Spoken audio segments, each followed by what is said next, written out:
He hadn't cried since the day they buried his mother, but standing in the summer heat, watching a woman clutch a torn suitcase with shaking hands, while a crowd of people walked past her like she was nothing, Caleb Thornton felt something crack open in his chest that he thought had turned to stone years ago. He didn't know her name. He didn't know her story. He only knew one thing. Nobody should ever stand alone like that. If this story already has your heart, subscribe to this channel, follow along until the very last word, and drop a comment telling me what city you're watching from.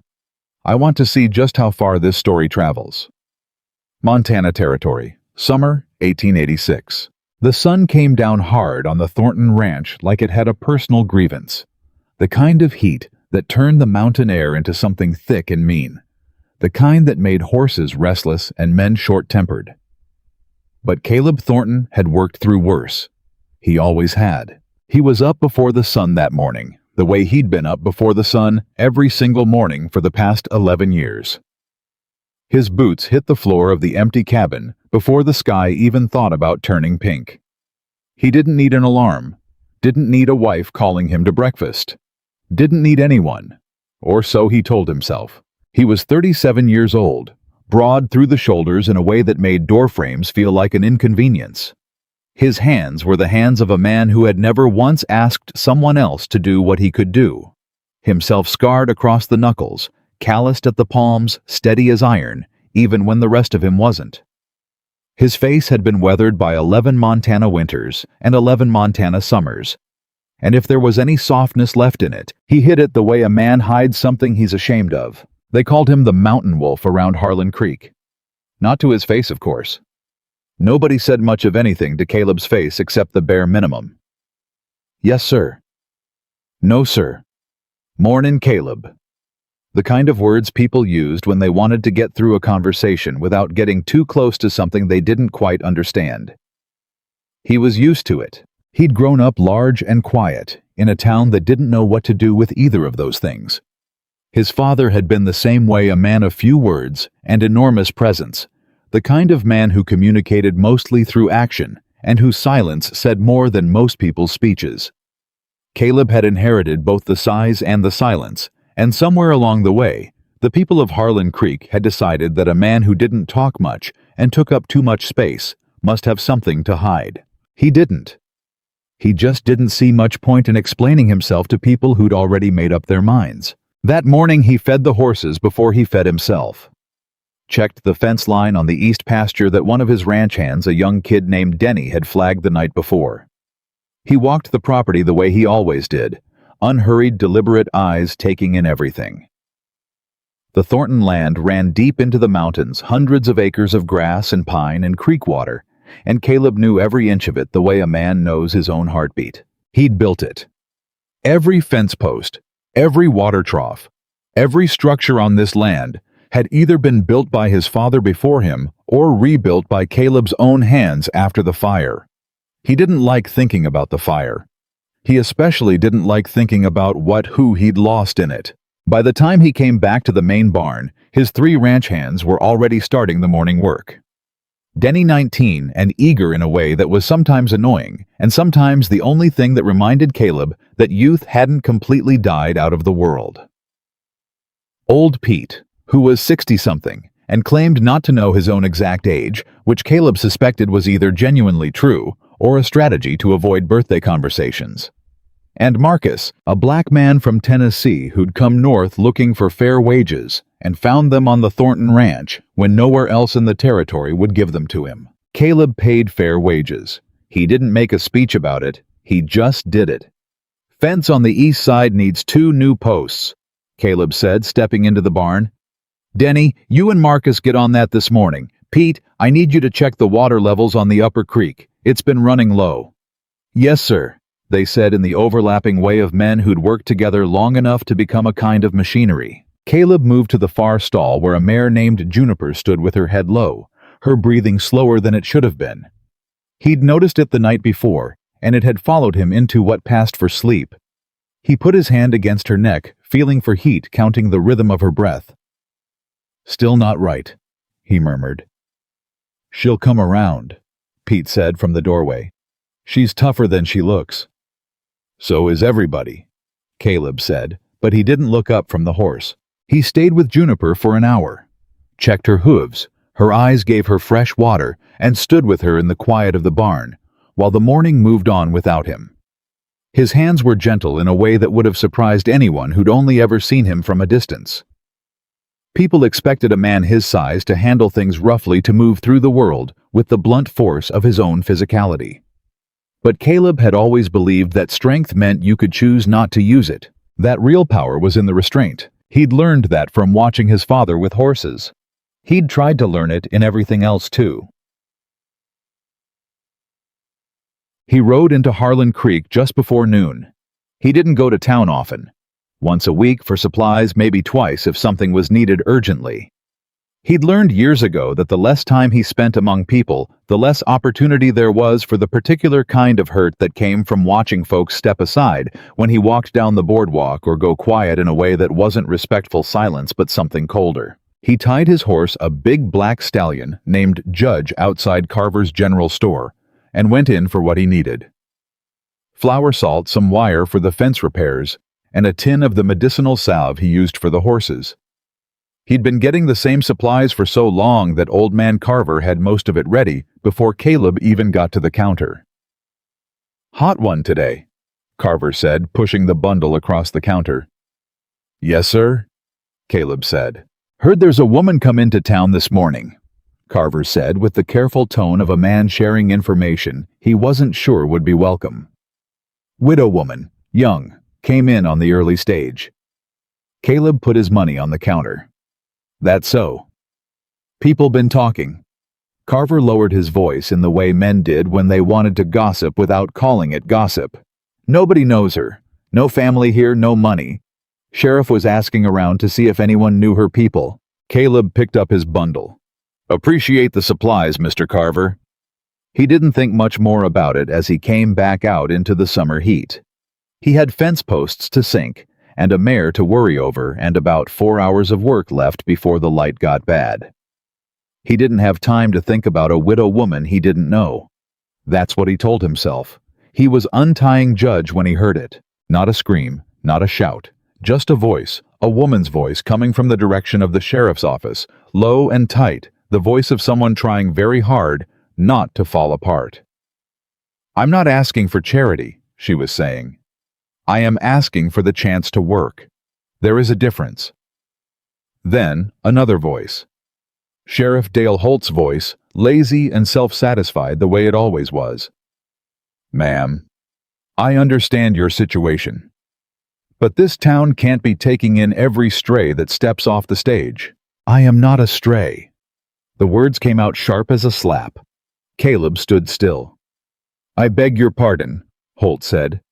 "I said I am not a stray." Her voice didn't waver this time. "I am a woman who has worked every day of her adult life. I am a woman who can cook and clean and manage household accounts and tend livestock. I am asking for work, Sheriff, not a handout. Work. And if this town has none to offer me, then tell me plainly, and I will find somewhere that does." Silence. Caleb found himself walking toward the sheriff's office without quite deciding to. He came around the corner of the building and stopped. She was standing in the dusty street in front of the sheriff's office, and she was the word that came to him unbidden, was steady. Her back was straight. Her chin was up. She was holding a battered carpetbag in one hand, and she was looking Sheriff Holt directly in the eye, with an expression that had no pleading in it at all, only a kind of exhausted, iron-spined dignity. She was young, or younger than him anyway. Dark hair pinned up under a worn hat, a blue dress that had seen better days. She wasn't beautiful the way women in dime novels were beautiful. She was real in a way that hit harder than beauty. There were shadows under her eyes and a tension around her jaw that spoke of someone who had been holding herself together through sheer force of will for a very long time. Holt saw Caleb first. His eyes flicked over and something shifted in his expression, the faint wariness that Caleb's presence tended to produce in people. "Thornton," Holt said. "Can I help you?" "Just passing," Caleb said. The woman turned. She looked up at him, and he was used to that, the way people had to look up. And for a moment, he waited for the thing that usually happened. The step back. the slight tightening around the eyes that meant fear dressed up as something else. She didn't step back. She looked at him with those tired, clear eyes, and she said, "Are you the man who owns the big ranch north of town?" He blinked. "I am." "Do you have any work available?" Behind her, Holt made a small sound of surprise. Caleb looked at her for a long moment. Then he looked at Holt, who had the decency to seem at least slightly uncomfortable. Then he looked back at her. "What kind of work are you looking for?" "Any kind." No hesitation. "Cooking, cleaning, record-keeping. I have experience with livestock. I can manage a household. I learn quickly." She paused. "I am not asking to stay for free. I will work for a fair wage and a place to sleep. That is all I'm asking." "What's your name?" "Elizabeth Harper." "Where are you from, Miss Harper?" "Missouri originally. I've been in Colorado for the past 2 years."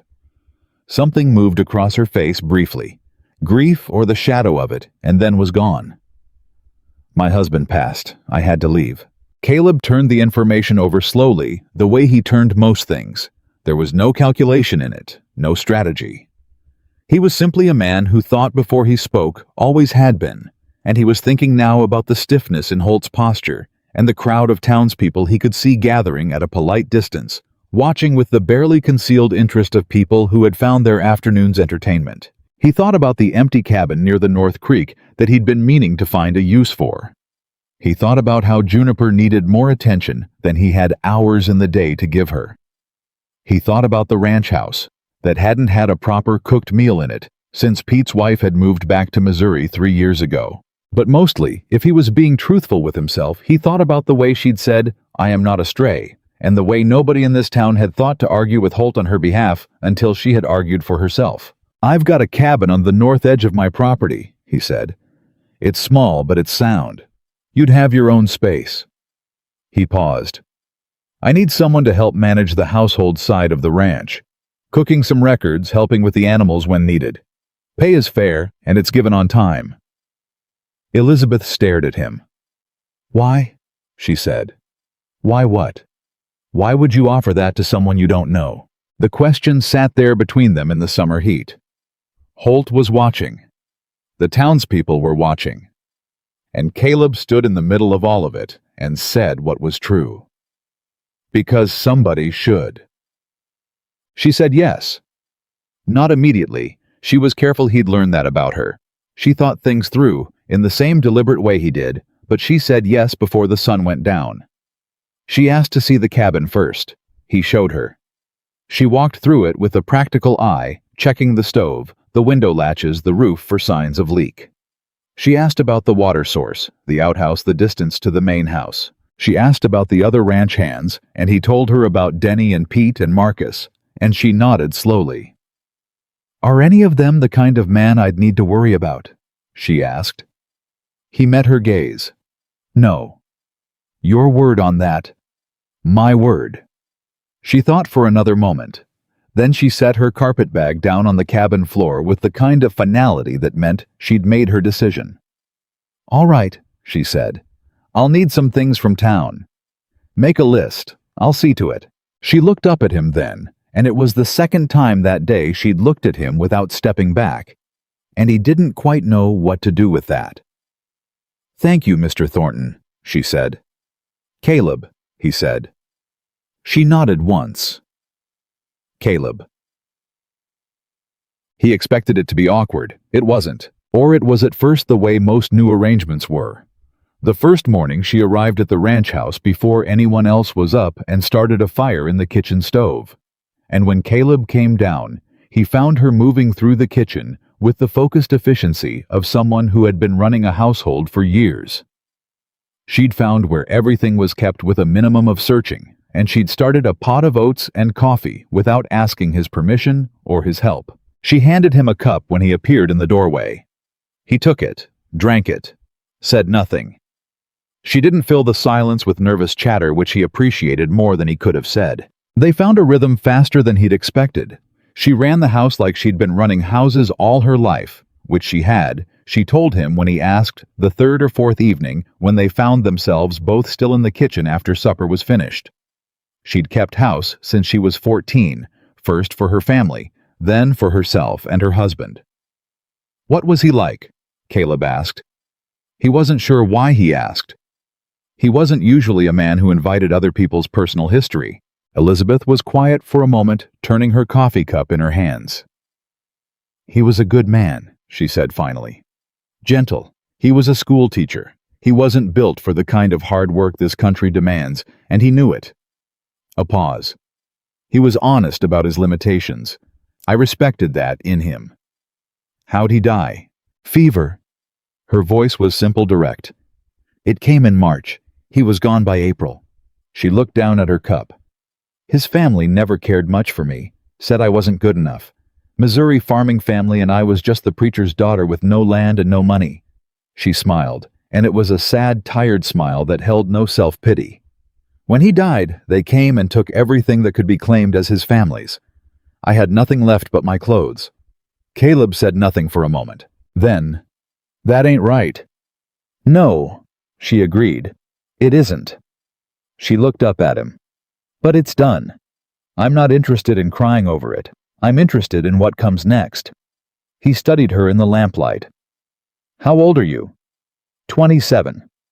She raised an eyebrow slightly. "Does that matter to something?" "No," he said. "Just trying to understand how you're as steady as you are." She seemed surprised by that. Like she hadn't expected him to notice, or hadn't expected that if he noticed he'd say so. Something shifted in her expression, not quite a smile, but something warmer than what had been there before. "I learned steadiness the same way everybody does," she said, "by having no choice but to be." It was Denny who started talking. Caleb should have expected it.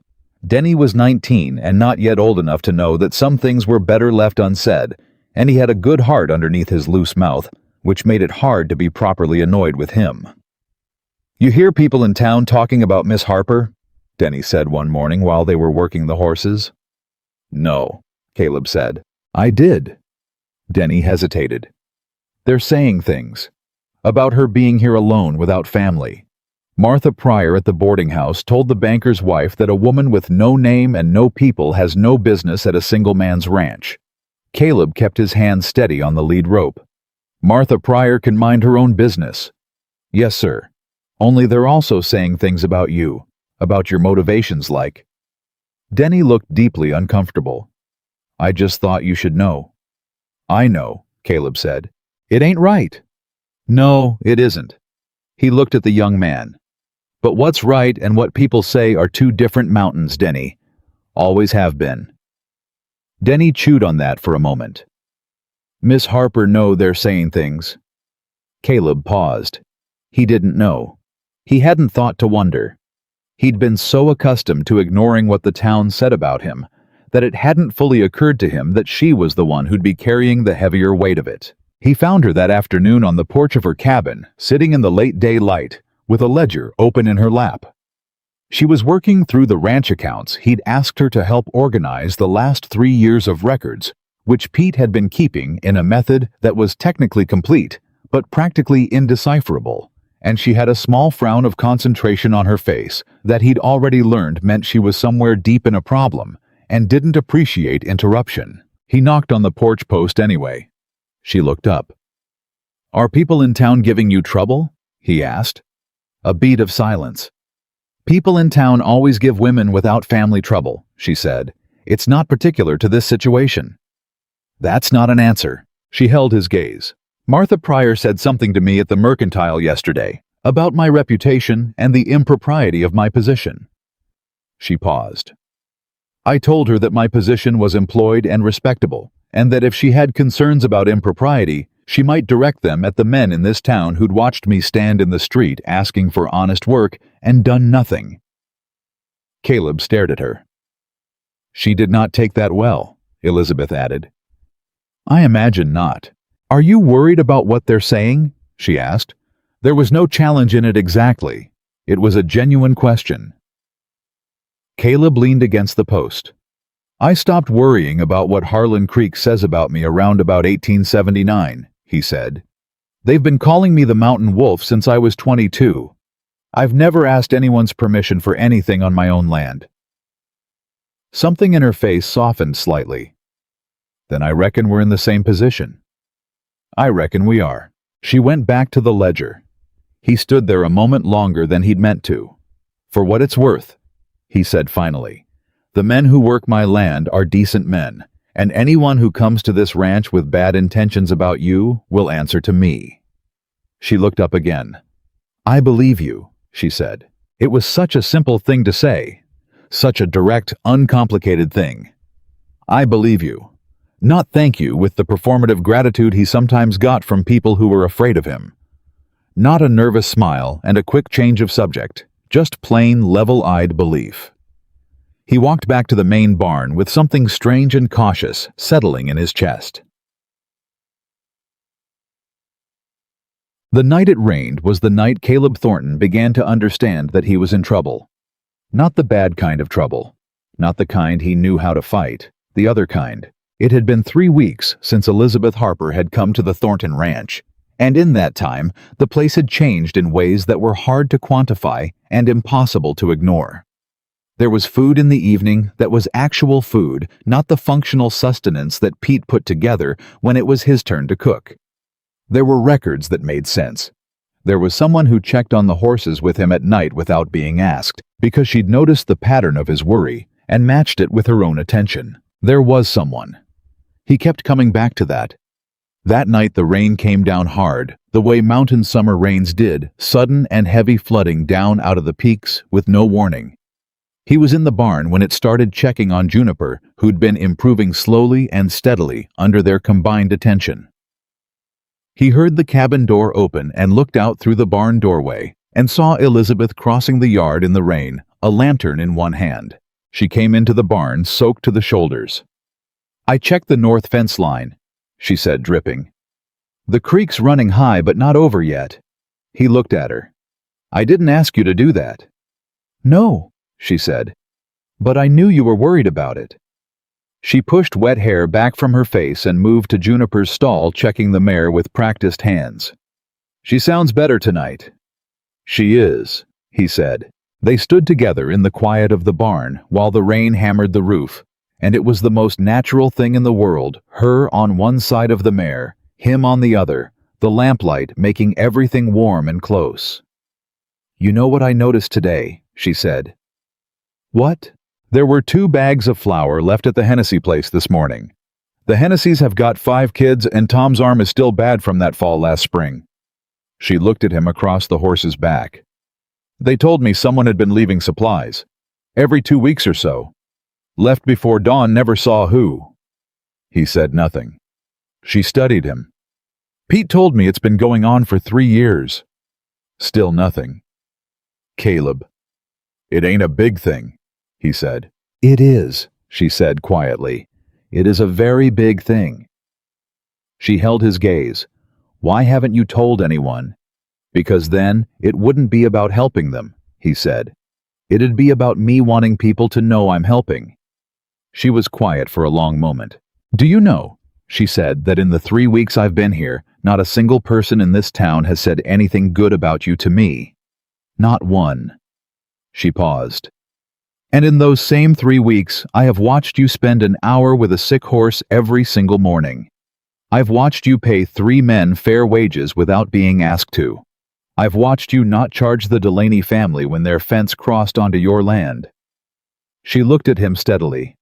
"I know who you are, Caleb Thornton, and I want you to know that I know." The rain fell outside.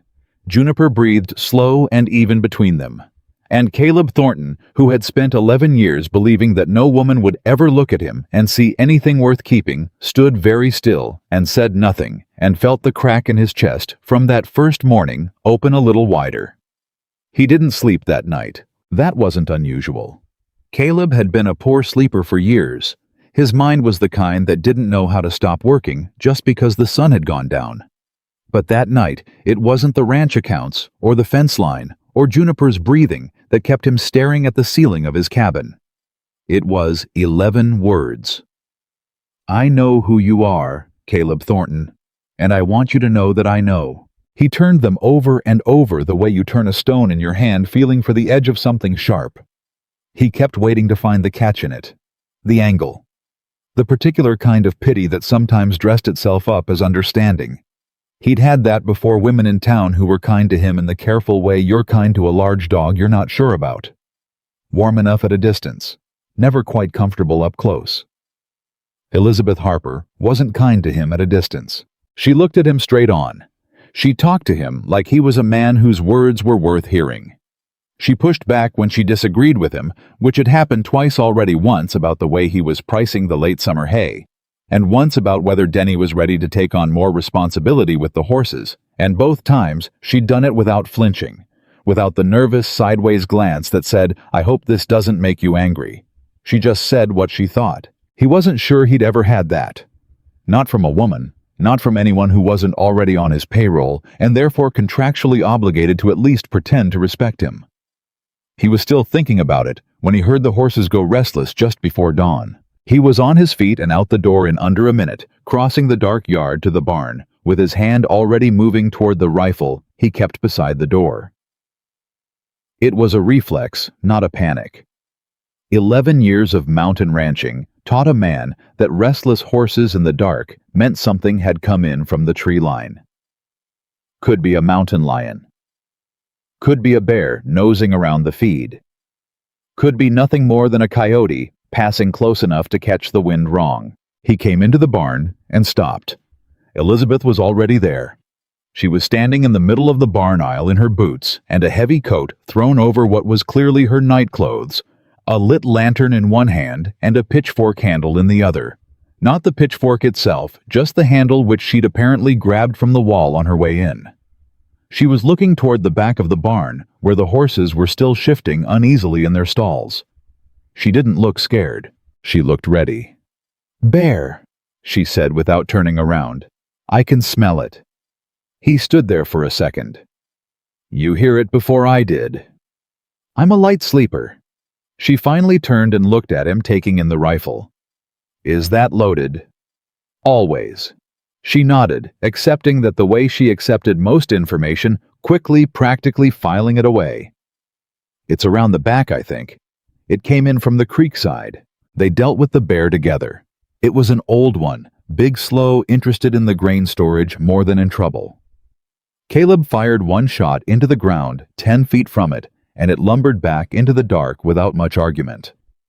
Elizabeth held the lantern high the whole time, steady-handed, not flinching at the shot. When it was done, she let out a long breath that was almost a laugh.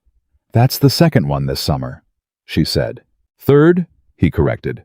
"One came in early June before you got here."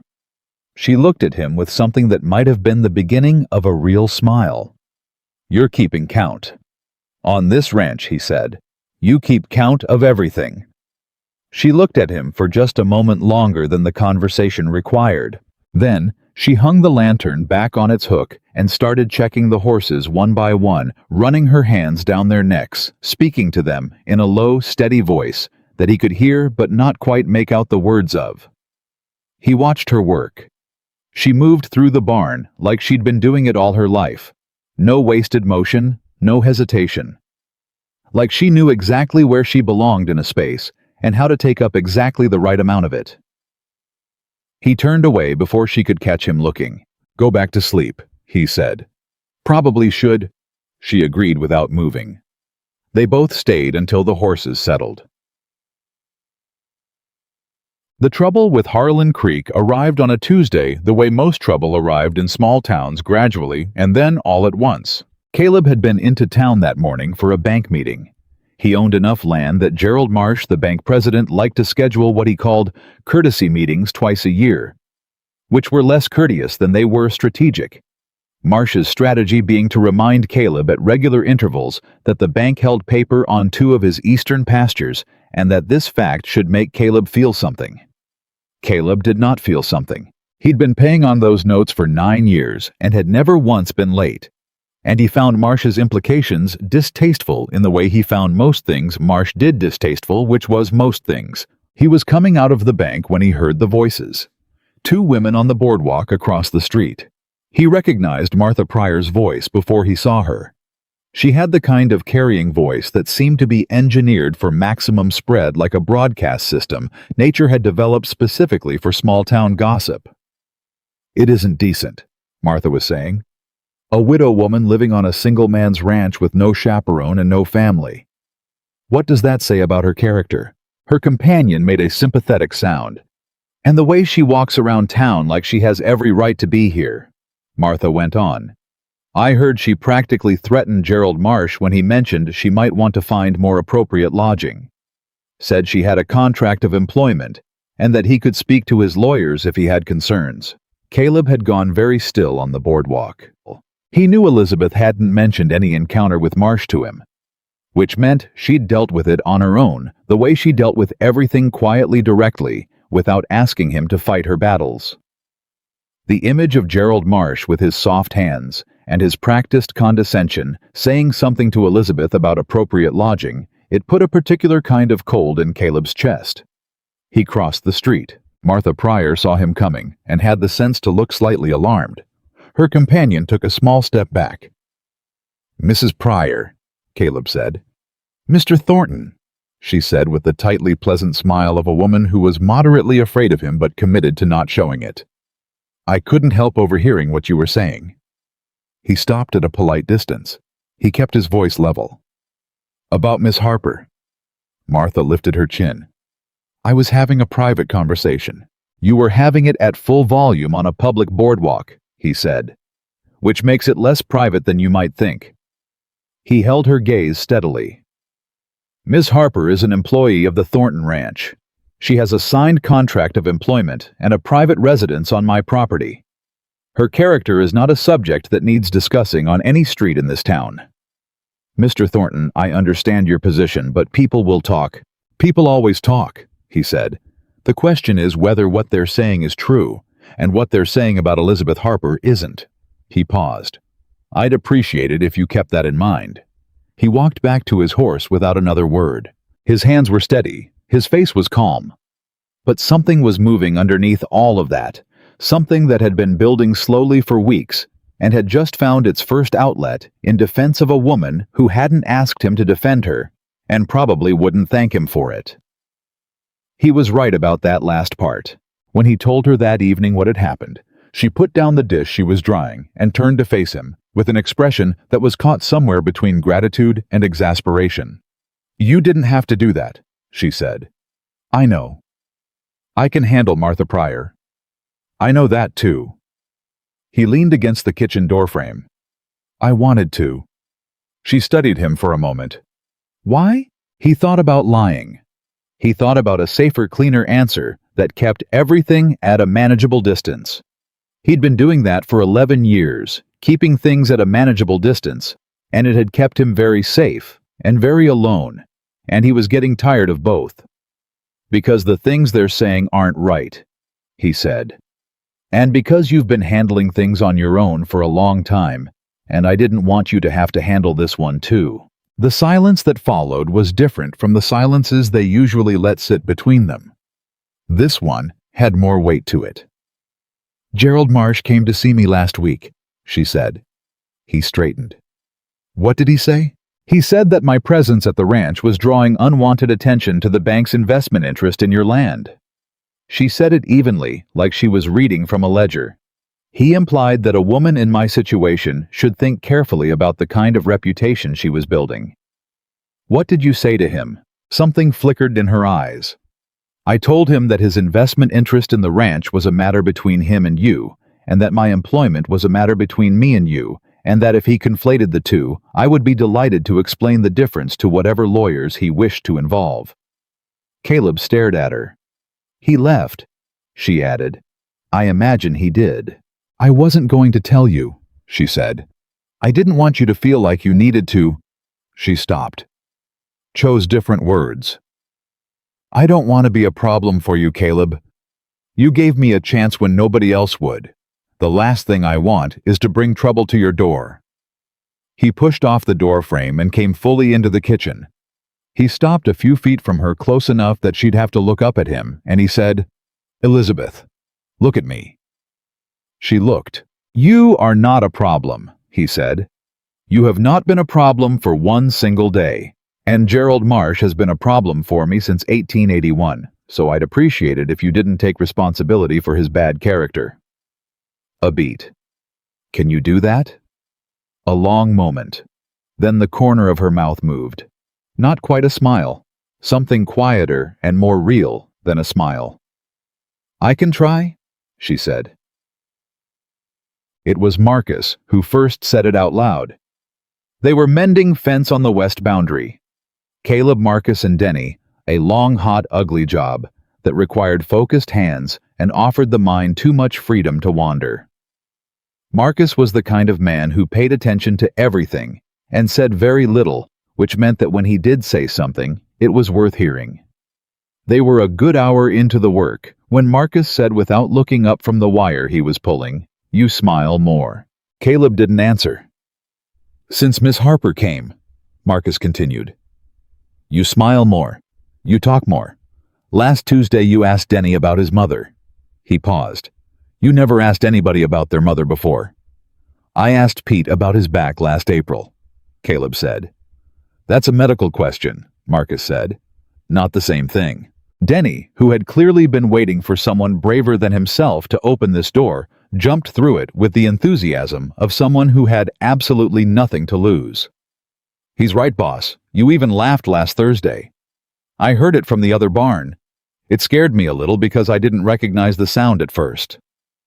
Get back to work, Caleb said. Neither of them got back to work, not immediately. She's good people, Marcus said quietly. She's real good people, and she looks at you like... He stopped himself. Like what? Caleb said. Marcus glanced at him sideways. Like you're somebody worth looking at. Caleb put his hammer down. He looked out across the mountain property, his land, his fence line, the earth he'd spent 11 years working into something from almost nothing, and he felt the ache of it more clearly than he had in years. Not the ache of loneliness exactly, something more precise than that.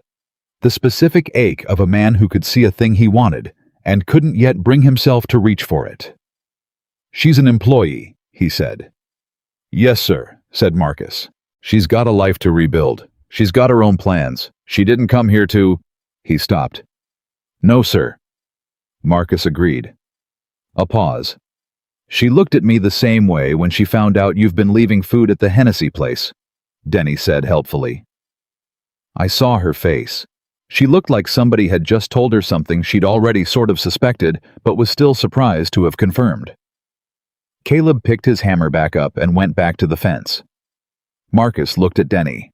Denny looked at Marcus. They both went back to work. The twist came from the east the way bad news usually came to Harlan Creek. It was a Thursday morning 5 weeks after Elizabeth had arrived, and Caleb was in the yard when he saw the rider. He knew something was wrong before he could have said why there was a quality to the way a man rode when he was carrying urgent news.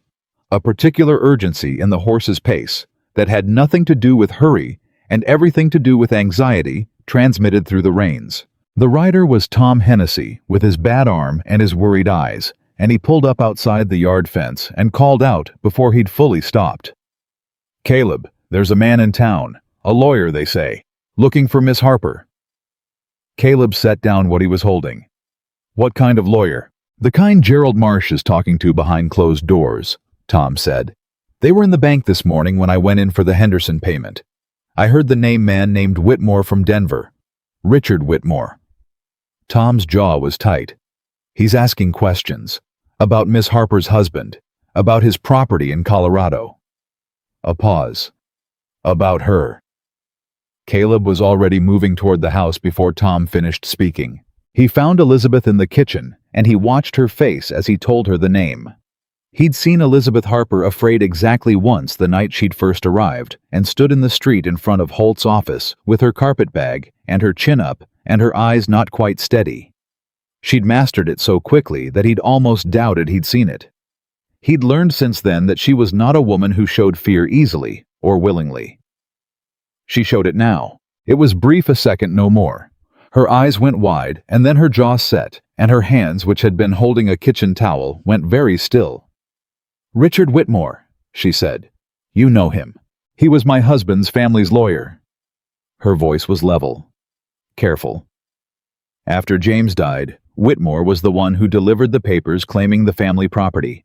He was the one who told me I had no legal standing to contest the estate. She set the kitchen towel down slowly. He told me if I left Colorado quietly, there would be no further action. And if you didn't? Her eyes met his. He implied that a woman alone with no family and no money would not enjoy the experience of a legal dispute against the Whitmore family. Caleb stood very still. What does he want now? I don't know. Her voice finally fractured just at the edge. She controlled it, immediately pulled it back. I don't know, Caleb. I did everything they asked. I left. I came north. I started over. She looked down at her hands.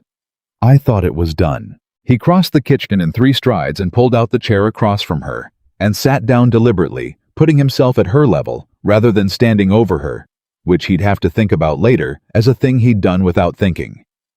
Tell me everything, he said. From the beginning. All of it. She looked at him for a moment. Measuring, he realized. Not measuring whether to trust him, he thought with a quiet shock that she already did. She was measuring whether telling him would make it real in a way that keeping it to herself had protected her from. Then she sat down across from him, and she told him.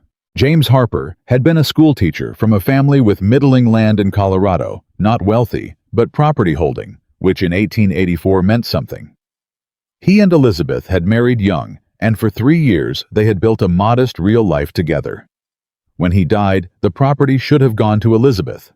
They had a marriage contract. She had documentation. But Richard Whitmore had represented the Harper family for 30 years.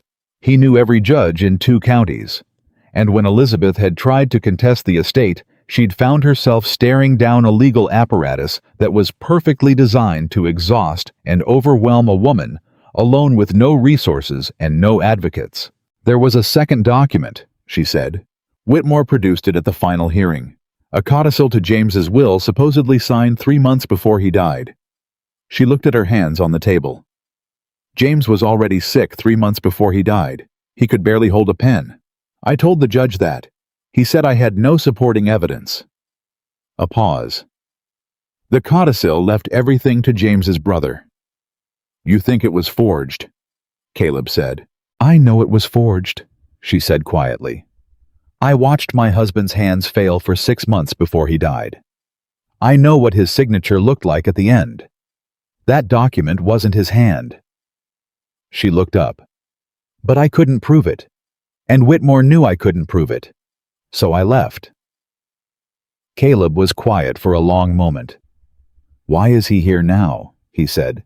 If they already won. That was the question that sat between them like a stone. Elizabeth pressed her lips together. When I left Colorado, I had a small box of James's personal documents, letters, records he kept himself. I thought at the time I just wanted something of his, something personal. She paused. I didn't look through all of it carefully until later, until I was already in Montana. She looked at him steadily. There are letters in that box, Caleb. Letters between James and his brother from the last year of his life. Letters that suggest James specifically told his brother that he was not changing his will, that everything was going to me. The air in the kitchen changed. Those letters would contradict the codicil, Caleb said slowly. They would more than contradict it. Her voice was very quiet now. They would prove it was fraudulent. And if the codicil was fraudulent, then Whitmore didn't just mismanage an estate. She held his gaze. He participated in theft, possibly fraud, definitely perjury. A beat. He's not here about old business, Caleb. He's here because he found out I have those letters. Someone told him, and he wants them back. The kitchen was completely silent.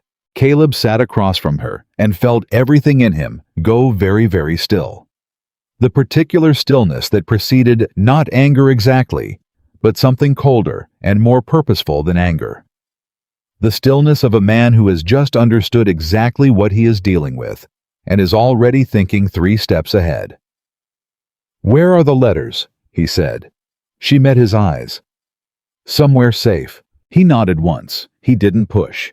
He filed away the trust that was in that answer she hadn't told him where they were, which meant she was still protecting herself, still maintaining the ability to walk away if she needed to. He understood that. He respected it. He would have done the same. "What do you want to do?" he asked. She blinked, like the question had surprised her. "What do I—" She stopped, started again. "People don't usually ask me what I want to do." "I'm asking." She was quiet for a long moment. Outside, he could hear Denny's voice in the yard, the sound of horses moving, the ordinary sounds of the ranch going on around this extraordinary stillness in the kitchen.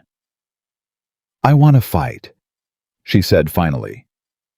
"I have always wanted to fight. I've never had anywhere to stand while I did it." He looked at her across the table. "You've got somewhere to stand now," he said. He meant the ranch. He meant the employment contract.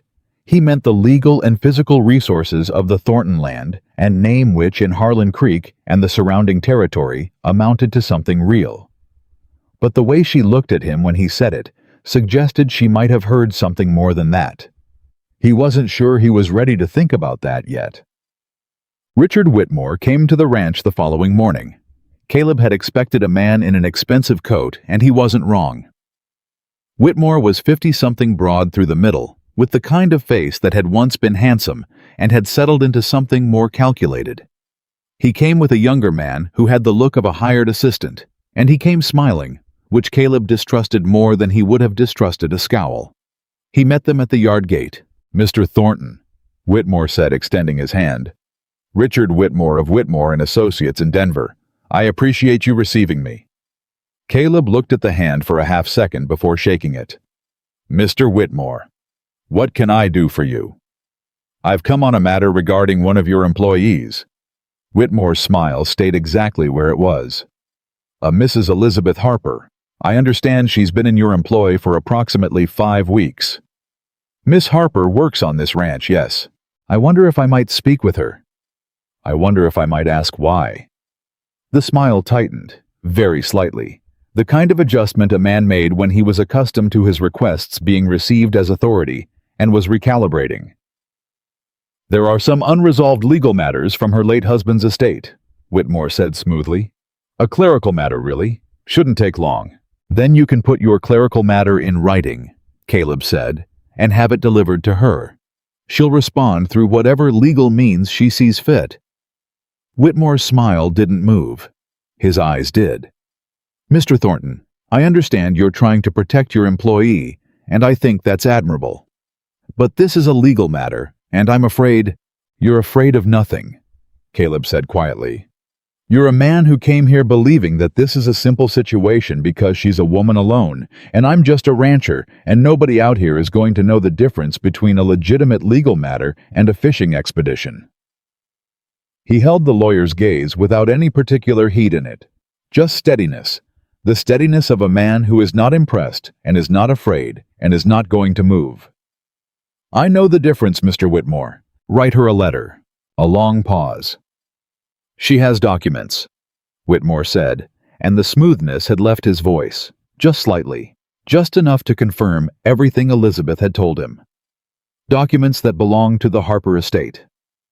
Any documents in Miss Harper's possession belong to Miss Harper," Caleb said. "If you believe otherwise, talk to your lawyers. I'm sure they can explain how property law works." Whitmore stared at him. Then he looked past Caleb toward the house. Caleb shifted just slightly, just enough to move directly between Whitmore's line of sight and the house. "Good day, Mr. Whitmore," he said. The lawyer left. The assistant scrambled after him. Caleb stood at the gate until the sound of their horses had faded down the road, and then he turned back toward the house where Elizabeth was standing on the porch. She'd heard everything. He could see it in her face, not just gratitude, though that was there. Something more complicated. The look of a woman who has spent years being told that she is on her own and who is struggling visibly and honestly with the evidence that this is no longer entirely true. He walked back up to the porch. She said, "You didn't have to do that." You keep saying that, he said. It keeps being true.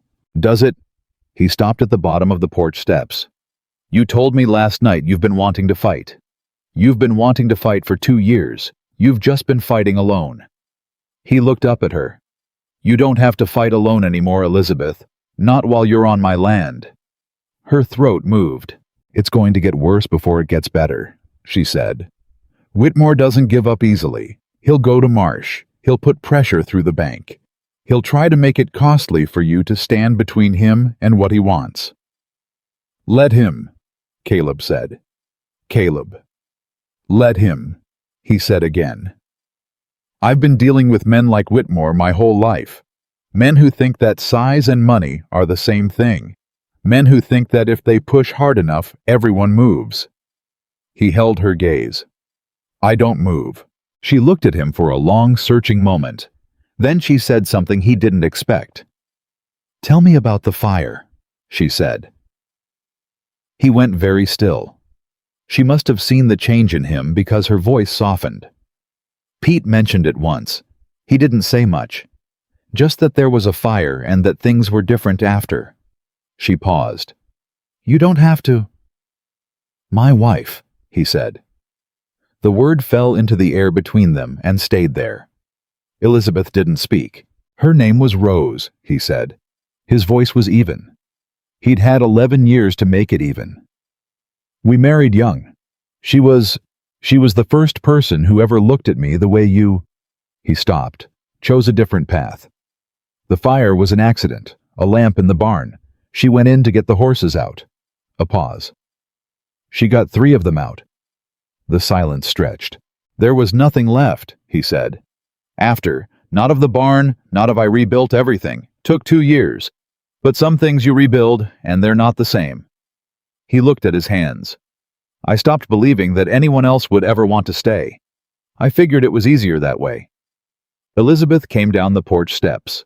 She stopped 1 step above him so they were level eye to eye, and she said, You've been carrying that alone for 11 years. Yes. And you've been feeding the Hennessy family, and paying fair wages, and treating a sick horse like she matters. Yes. While believing nobody would ever want to stay. He met her eyes. Yes. He said very quietly.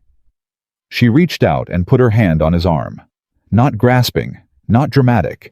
Just her hand there, steady and warm, the way she was steady and warm, the way she did everything directly and without apology.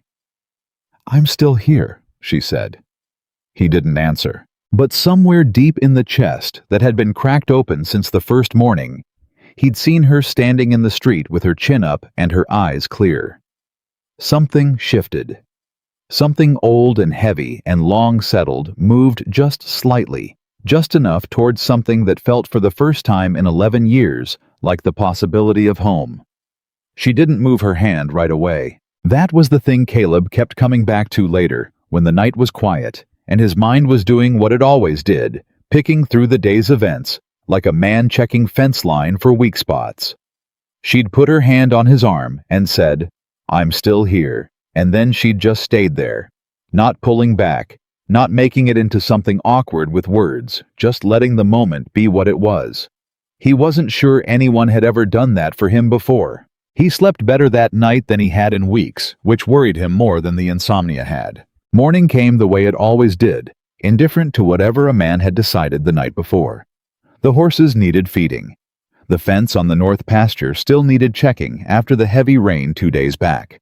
Old Pete's knees were bad, which meant Caleb would be doing Pete's share of the heavy work, without mentioning that he was doing it because Pete had his pride, and Caleb understood the specific misery of having your limitations noticed. The Hennessy supply run was due at the end of the week. The books needed reconciling. The ranch didn't care that Caleb Thornton had told a woman about his dead wife for the first time in 11 years. The ranch just kept being the ranch. He was grateful for that mostly. Elizabeth was in the kitchen when he came in for coffee, the same as every morning, now a routine that had established itself without either of them commenting on it. She handed him a cup. He took it. She went back to whatever she was reading this morning. It was a letter, and he noticed the slight tension in her shoulders before she noticed him noticing and straightened them deliberately. Whitmore, he asked. His office in Denver. She set the letter on the table between them. He's claiming James had a second property in Colorado that was improperly omitted from the estate proceedings. He says he needs to examine all personal documentation in my possession to ensure the omission is corrected. She paused. It's very carefully written. Nothing in it is technically a threat. Caleb picked up the letter and read it. It was the work of a man who had been writing legal correspondence for 30 years and knew exactly how to say, "Give me what I want, or I will make your life very difficult," in language that a judge would read as entirely reasonable. He knows about the letters, Caleb said. He knew before he came here. He just needed to see whether I'd tell him I had them. She looked at him. By coming here in person and leaving without them, he knows I do. Do you trust your copies? She hesitated for just a second. I made 2 copies before I left Colorado. One is with me. One I sent to a woman I trust in Kansas City. She saw his expression. My mother's cousin. She's the only family I have left who she'd keep them safe. She'd know what to do with them if something happened. He absorbed that. Filed away the part where she'd said if something happened with the matter-of-fact tone of a woman who had thought carefully about her own vulnerability and made provisions for it. I want to write to someone, he said. Who? A man I know in Helena, Arthur Graves. He's the federal land commissioner, but before that he practiced law for 20 years, and he has no patience for men like Whitmore. He watched her face. He owes me a favor, a real one. I want to write to him and explain the situation. Elizabeth was quiet for a moment. You do that, she said. It wasn't quite a question. I'd do that, he confirmed. She looked at the letter on the table, then back at him. Caleb, I need you to understand something. When I told you I wanted to fight last night, I meant that. But I also meant that it's my fight. I'm not asking you to carry it. I know you're not asking. Then why? Because I want to, he said simply. Same reason I told Whitmore to leave.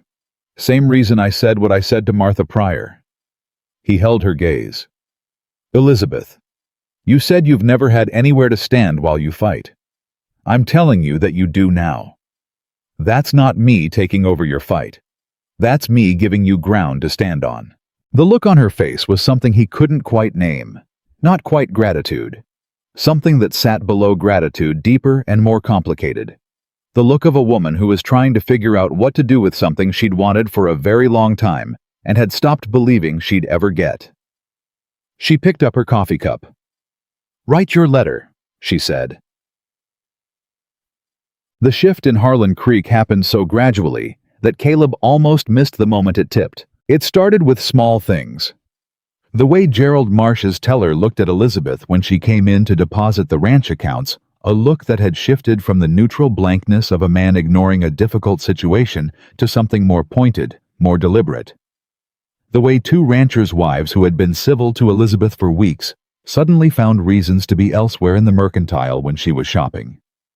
The way Sheriff Holt stopped her one afternoon in the street to ask, in his laziest voice, whether she'd given any more thought to finding more permanent lodging in town. I have permanent lodging, she told him, at the Thornton Ranch. Well now, Holt said, that may have been fine for the summer, but people are starting to talk, and a woman in your position might want to think about, my position, Elizabeth said, is employed sober and current on my contractual obligations. Is there something specific you'd like to discuss, Sheriff? Because I have accounts to deliver before noon. She'd told Caleb about it that evening, not because she was frightened, but because she had noticed the pattern and wanted him to know she'd noticed it. She laid it out the way she laid everything out systematically, without drama, with the clear-eyed analysis of a woman who understood that information was its own kind of protection. It's coordinated, she said. It's not just gossip. Someone is encouraging it. Marsh, Caleb said. Or Whitmore through Marsh. She looked at him across the kitchen table. He can't come after the documents directly, not without establishing a legal basis that he hasn't got. So he's doing the next best thing. He's trying to make your position in this town uncomfortable enough that you'll want me gone. Caleb looked at her. Does he know me at all? He said. Something flickered in her eyes, almost amusement. "I don't think he does." "Then he's going to be disappointed." What Caleb did next was not a grand gesture. It was the opposite of a grand gesture. He simply went about his business in Harlan Creek the way he always did, except that now when he went to town, Elizabeth came with him. Not because she needed an escort, because he asked her if she'd like to, and she said yes, and they walked the boardwalk of Harlan Creek together in the full Montana summer heat, and anyone who wanted to stare could stare. He introduced her when introductions were called for as Miss Harper. And he did it with the easy certainty of a man who sees no reason to apologize for anything. He disagreed with Old Man Carver about the price of wire, and Elizabeth caught his eye over the counter and nearly smiled. He ran into Tom Hennessy, and they talked for 10 minutes about the North Pasture water levels, while Elizabeth and Tom's oldest daughter discussed a book they'd both apparently read. It was ordinary. That was the whole point. The power of Whitmore's strategy was in making Elizabeth into a problem, something irregular, something that needed to be explained and justified. The answer to that wasn't confrontation. It was normalcy. It was treating her presence in his life as a fact that required no defense because it required no defense. He didn't think through all of that consciously. He just did it the way he did most things, by instinct, by the bone-deep understanding of a man who had spent his whole life being treated as something that needed to be managed, and who knew that the only answer to that was to simply keep existing steadily and without apology. Elizabeth understood what he was doing. He knew she understood because she matched him step for step without his having to explain it. That was the thing about her. He never had to explain himself. The first real crack came from a direction he hadn't expected. Denny came into the barn on a Thursday afternoon with a look on his face that Caleb had learned to read, as I know something you're not going to like, and I'm trying to decide whether to tell you. He'd seen that look often enough in the past 5 weeks that he'd developed a kind of shorthand for it. "Say it," Caleb said, without looking up from the tack he was mending. Denny said it. A man had arrived in Harlan Creek 2 days prior. Not a lawyer this time. A private man, no official capacity. He'd been asking questions at the saloon at the boarding house at the livery stable. Questions about Elizabeth, about her time in Colorado, about her late husband, about the circumstances of her leaving. "Who's asking these questions?" Caleb said. Denny shifted his weight.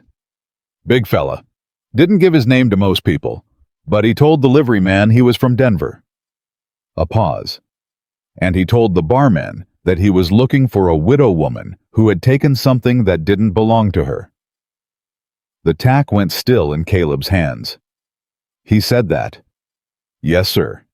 And the barman told him about Miss Harper being out here because—" Denny stopped. "Because people talk, sir, and I'm sorry I don't have better news than that." Caleb set the tack down. "Where is this man now?" "As of this morning, he was still at the boarding house, Martha Pryor's place." A pause. "She was real friendly with him from what I heard." Caleb stood up slowly. He went to find Elizabeth. She was in the cabin, and she went pale when he told her.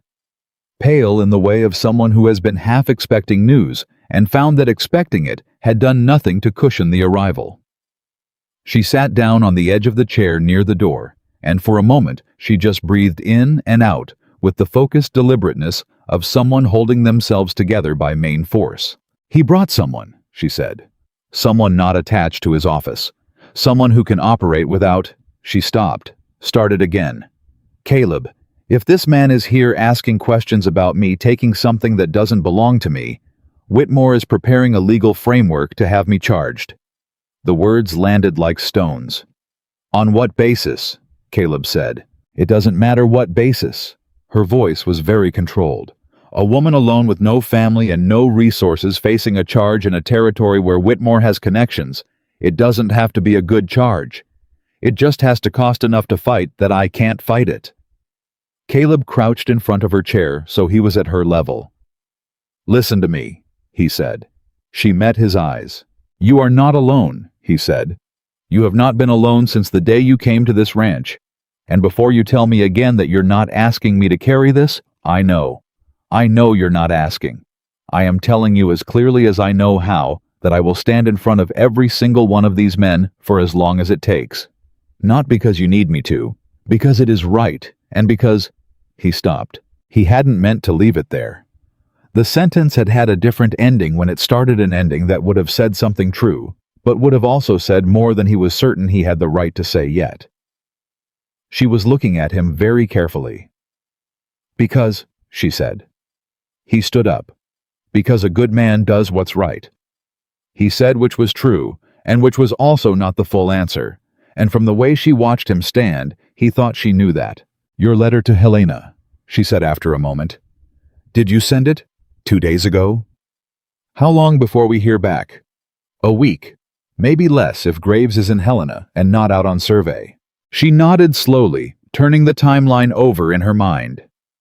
He watched her think, watched the particular quality of stillness that came over her when she was working through a problem, the way her eyes went slightly distant, and her hands went quiet in her lap. He'd seen it enough times to recognize it.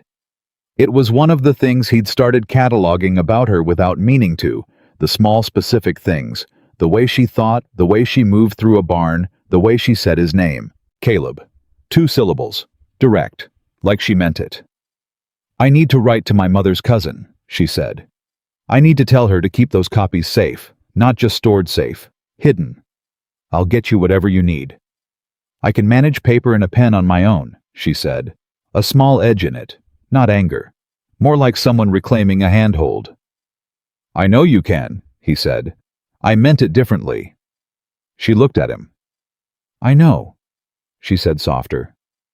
"You." The man from Denver showed up at the ranch gate on a Saturday. His name, as it turned out, was Cord Jessup, and he was not a lawyer, and he was not precisely a lawman either.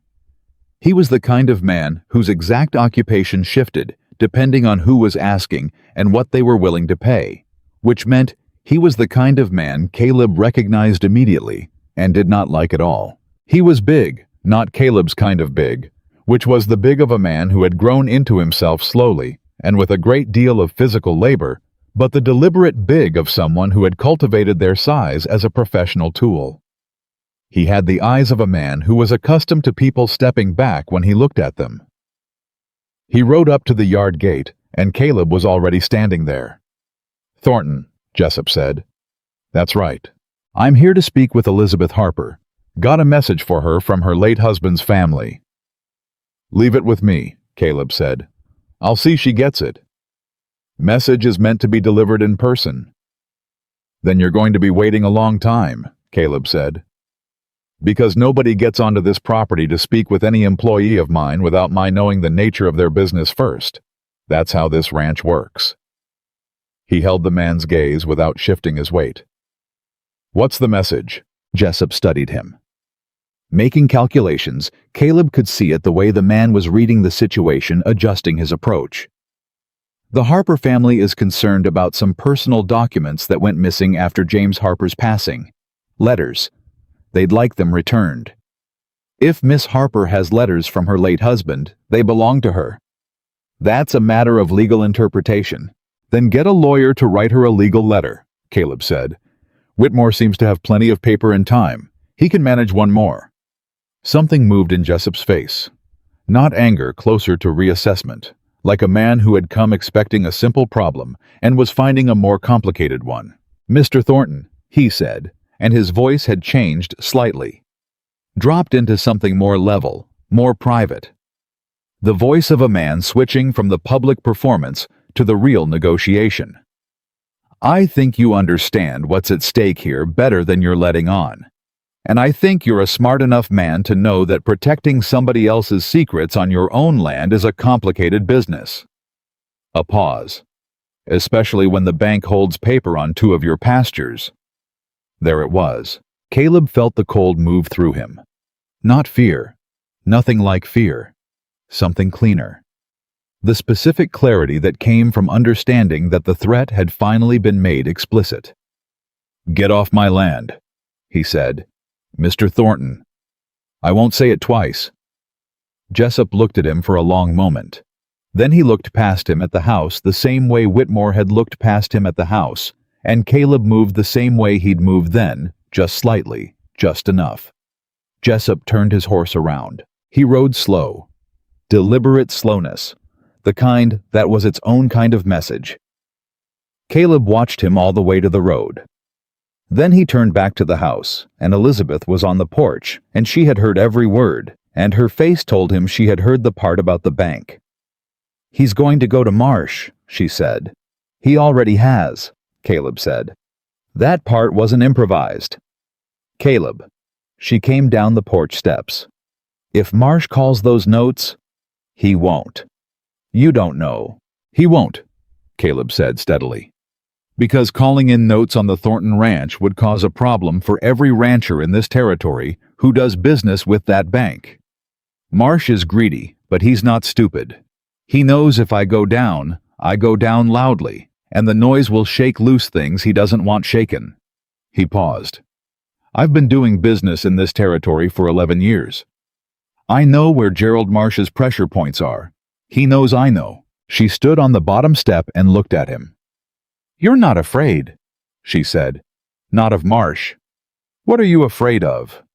The question came out quietly, like she hadn't entirely planned to ask it. He looked at her for a long moment. The summer light was heavy around them, thick and gold the way late afternoon got in Montana, and she was standing on the step, so they were almost at the same height, and her eyes were doing what they always did, looking at him like he was somebody worth looking at. "Failing you," he said. The words came out before he'd approved them. She went very still. "The way I failed Rose," he said. Because if he was going to say it, he was going to say it fully and honestly. "I built everything I could build. I worked every hour I had. And when it mattered most, I wasn't there." He held her gaze. "I don't want that to be the story again." She was quiet for what felt like a long time. "You told me last night," she said slowly, "that the fire was an accident." "It was. Then you didn't fail her. You lost her." Her voice was gentle, direct the way she was gentle, and direct about everything. "Those are different things, Caleb. A failure is a choice. A loss is something that happens to you." She paused. "You've been punishing yourself for something that wasn't your fault." He didn't answer. "And maybe," she said, "that's the same thing you think you're doing now. Protecting me so that this time it comes out different." She looked at him carefully. "I'm not Rose. I know that. I need you to know it the right way," she said. Not as a failing in me. Not as something that makes me harder to protect." She searched his face. "I'm a different woman in a different situation. And I do not need to be saved. I need a partner." A pause. "Do you understand the difference?" He thought about Rose, who had been sweet and gentle and entirely unsuited to the brutality of the land they'd tried to build a life on, and whom he had loved fiercely and tried to protect from everything, and failed to protect from the one thing that mattered. He thought about Elizabeth, who had walked into a room full of people who didn't want her and held her head up, who had faced Whitmore's letters and Holt's condescension and Martha Pryor's campaign of whispers, and dealt with every single one of them with a level-headed practicality that he had never once had to prompt. "Yes," he said. "I understand the difference." She nodded once, accepting that. Then, "Write to Graves again. Tell him it's more urgent than you thought." He almost smiled. "Already planning on it." "And Caleb." She looked at him steadily. "Whatever happens with Marsh, with Whitmore, with any of it, I need you to make me a promise. Name it. Don't make decisions for me," she said. "Don't manage this situation around me. Tell me everything. Let me be part of the strategy." A pause. "I can handle hard truths. I've been handling them for 2 years. What I cannot handle is being protected from information I have a right to have." He met her eyes. "You have my word." Something in her eased just slightly, just at the shoulders, like a tension she'd been holding released an inch. "Good," she said. She went back inside. He stood in the yard for a moment longer and thought about the word partner and what it meant in the mouth of a woman who chose her words the way Elizabeth Harper chose her words, carefully, deliberately, with complete understanding of what she was saying. He thought about it for considerably longer than was probably practical. The letter from Arthur Graves arrived on a Wednesday, which was 9 days after Caleb had sent his own, which meant Graves had turned it around faster than the schedule required, which told Caleb that Graves had understood the urgency and prioritized accordingly. He read it twice in the yard before he went to find Elizabeth. Graves knew Whitmore. That was the first thing. Knew him professionally, knew his reputation, knew 3 other situations in Colorado and Wyoming where Whitmore had been adjacent to estate proceedings that had ended poorly for the women involved. He couldn't prove anything. Nobody had been able to prove anything, which was how Whitmore had kept operating, but Graves had been watching. The second thing was better. There was a federal circuit judge named Harris coming through Helena in 6 weeks. A man with a clean reputation and a particular interest in cases involving fraudulent estate proceedings, he'd made a name for himself 3 years ago, overturning a corrupt probate decision in Wyoming that everyone in legal circles had assumed was untouchable. Graves wanted to know if Elizabeth's documents were solid. If they were solid, he thought there might be a case worth making. Caleb brought the letter to Elizabeth in the cabin where she was working through the ranch accounts, and he watched her read it. He watched her face go through several things: surprise, careful hope, the particular caution of someone who had hoped before and been hurt by it, and then settle into something that was quieter and more serious than any of those things. She read it a second time. "He's real," she said. "Graves. He's a man you actually trust. He's a man who helped me get the eastern pastures out of a fraudulent land claim in 1882, Caleb said. When the original surveyor had taken money from the neighboring rancher to misplace the boundary markers. He paused. He did it because it was right, and he didn't ask for anything back except that I remember it. She looked at the letter again. 6 weeks. 6 weeks. Whitmore will move before 6 weeks, she said. If he's going through Marsh and Marsh applies pressure to you through the notes, if he gets Jessup to keep asking around town, if he... She stopped, looked up at him. We need to give him something to focus on, something that makes him think he's winning. Caleb tilted his head slightly. What kind of something? He thinks I have the original documents here on the ranch. She set the letter down and looked at him with the expression he'd come to recognize as her thinking out loud face, the one that meant ideas were moving fast and she was following them. What if I did? Elizabeth, not the real ones, the copies I have here. She held his gaze.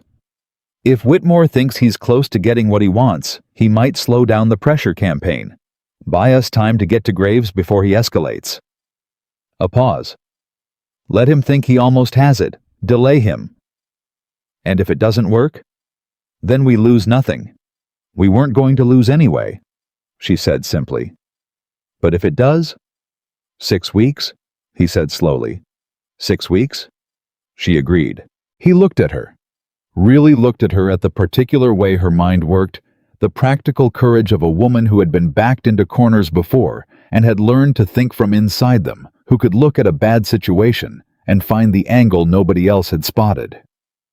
When did you figure this out? He said. Just now, she said. You figured out a legal strategy against a Denver lawyer in about 45 seconds. She looked mildly surprised.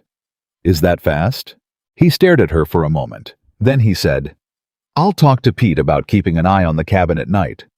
Jessup has the look of a man who doesn't stay hired if he isn't producing results. That's what I was thinking, too. Of course it was. She caught the edge of something in his voice and looked at him sideways. Was that a compliment? It was an observation, he said. But his voice had done something he hadn't authorized it to do, something warmer than an observation, and she heard it. She ducked her head back to the letter.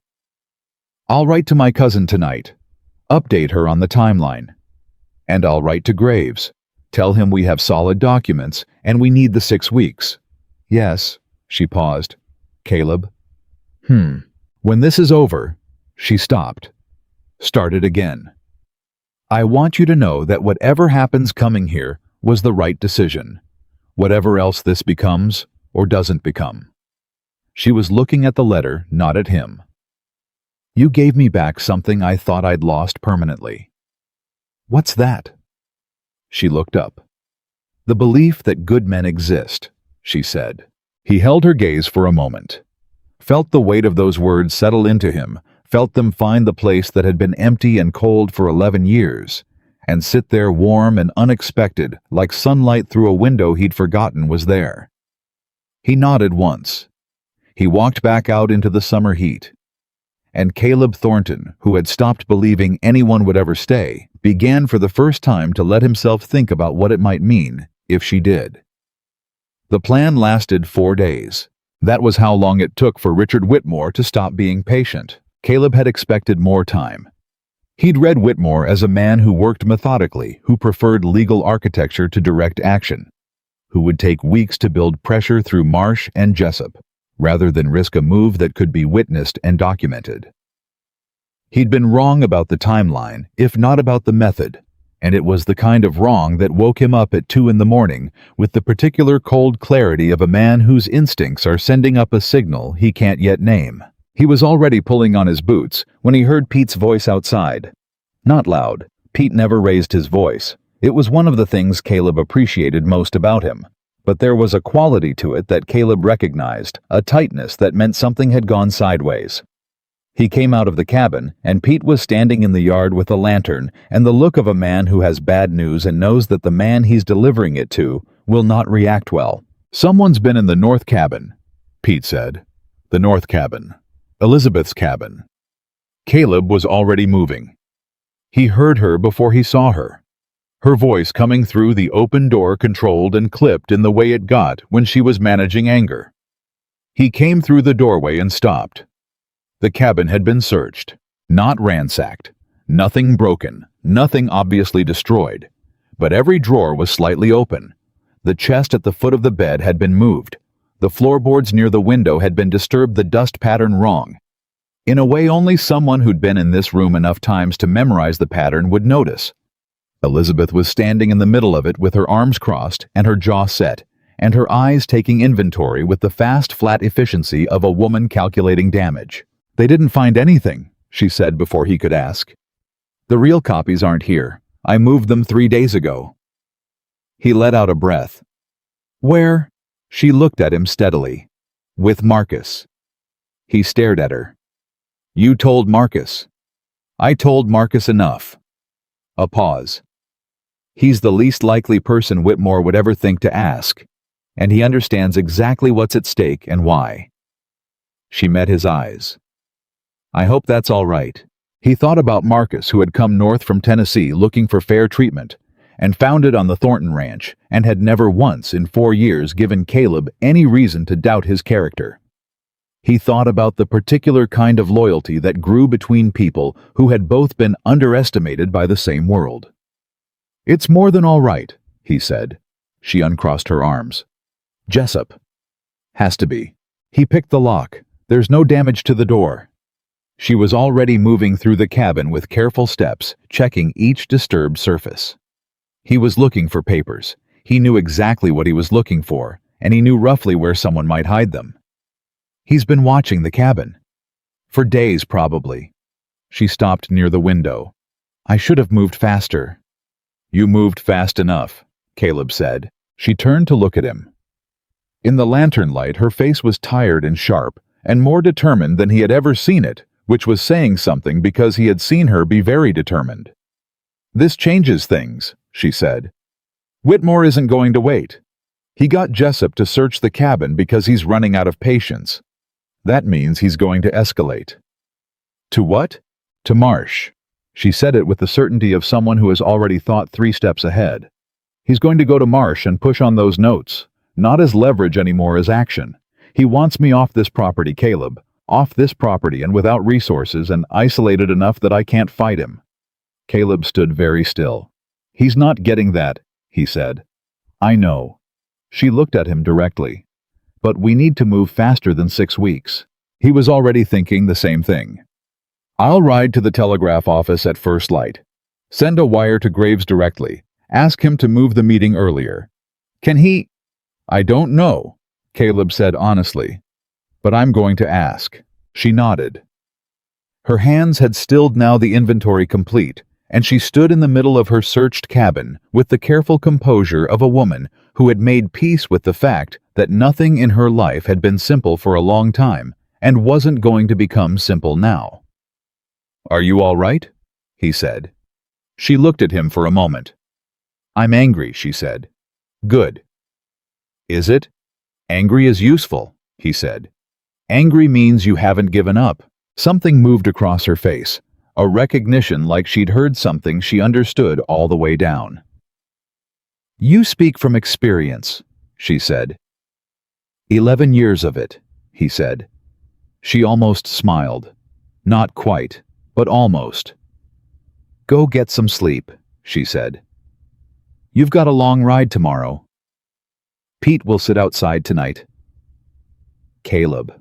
Pete will sit outside tonight, he said again, with the particular quiet finality that she had learned over these weeks, meant the matter was settled, and not because he was imposing his will, but because he was stating what was going to happen, and he was right that it should happen, and they both knew it. She looked at him for a moment. Fine, she said. He nodded and left her to it, but he didn't sleep. He sat in the dark of his own cabin and thought about Whitmore and Marsh and Jessup and the specific way men like that operated, not through strength, but through accumulated pressure, wearing a person down. The way water wore down, stone, making the cost of resistance just slightly higher every day until resistance stopped seeming worth it. He'd watched it happen to other people. He was not going to watch it happen to Elizabeth. The telegraph office in Harlan Creek opened at 7 in the morning, and Caleb was standing at its door at 6:55 with a message already composed in his head. He sent 2 wires, one to Arthur Graves and Helena short and direct. Situation accelerated. Need earliest possible meeting. Can travel to Helena if needed. Thornton. One to a lawyer in Billings named Samuel Cross, who was not as well connected as Graves, but was local and fast, and had handled 3 of Caleb's property disputes over the years without losing once. He was riding back to the ranch when Denny caught him at the east gate, and from the look on Denny's face, the morning was about to get worse. Marsh came out himself, Denny said. Rode out an hour ago. He's in the yard talking to Miss Harper. Caleb turned Judge around without a word. Gerald Marsh was standing in the yard with his banker's coat and his careful expression, and the particular posture of a man who considers himself to be offering a courtesy by delivering bad news in person. Elizabeth was facing him from the porch steps, and she had her arms at her sides and her chin level, and the look of someone who has been waiting for this particular conversation and is not going to enjoy it, but is not afraid of it either. Caleb came into the yard at a controlled pace, not rushing, not performing urgency. He dismounted and handed Judge's reins to Denny and walked across the yard with his hands loose at his sides. Gerald, he said. Marsh turned. Caleb, I came to discuss a business matter. Then let's discuss it.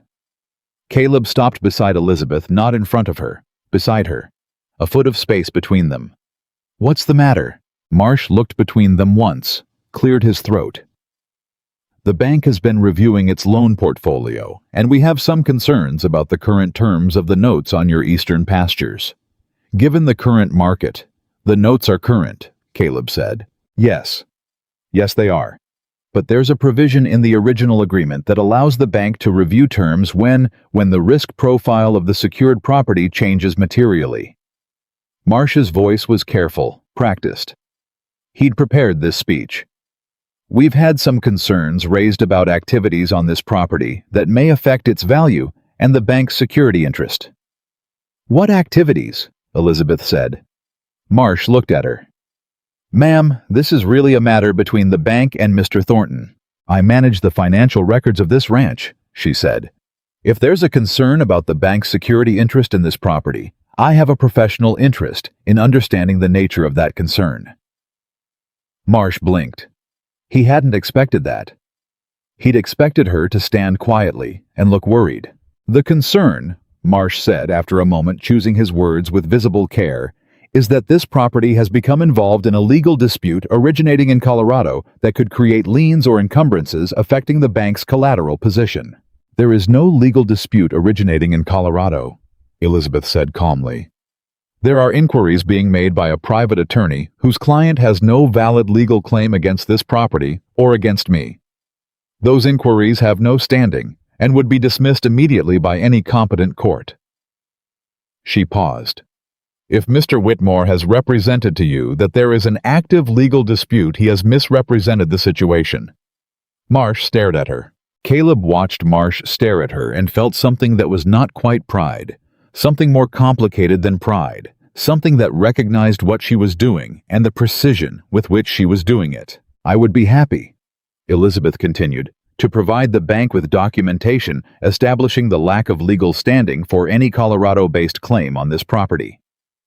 I would also note that a premature or unsupported invocation of the material change provision in Mr. Thornton's loan agreement would likely interest federal banking regulators who have been increasingly attentive to the use of such provisions as pressure instruments rather than legitimate risk management tools.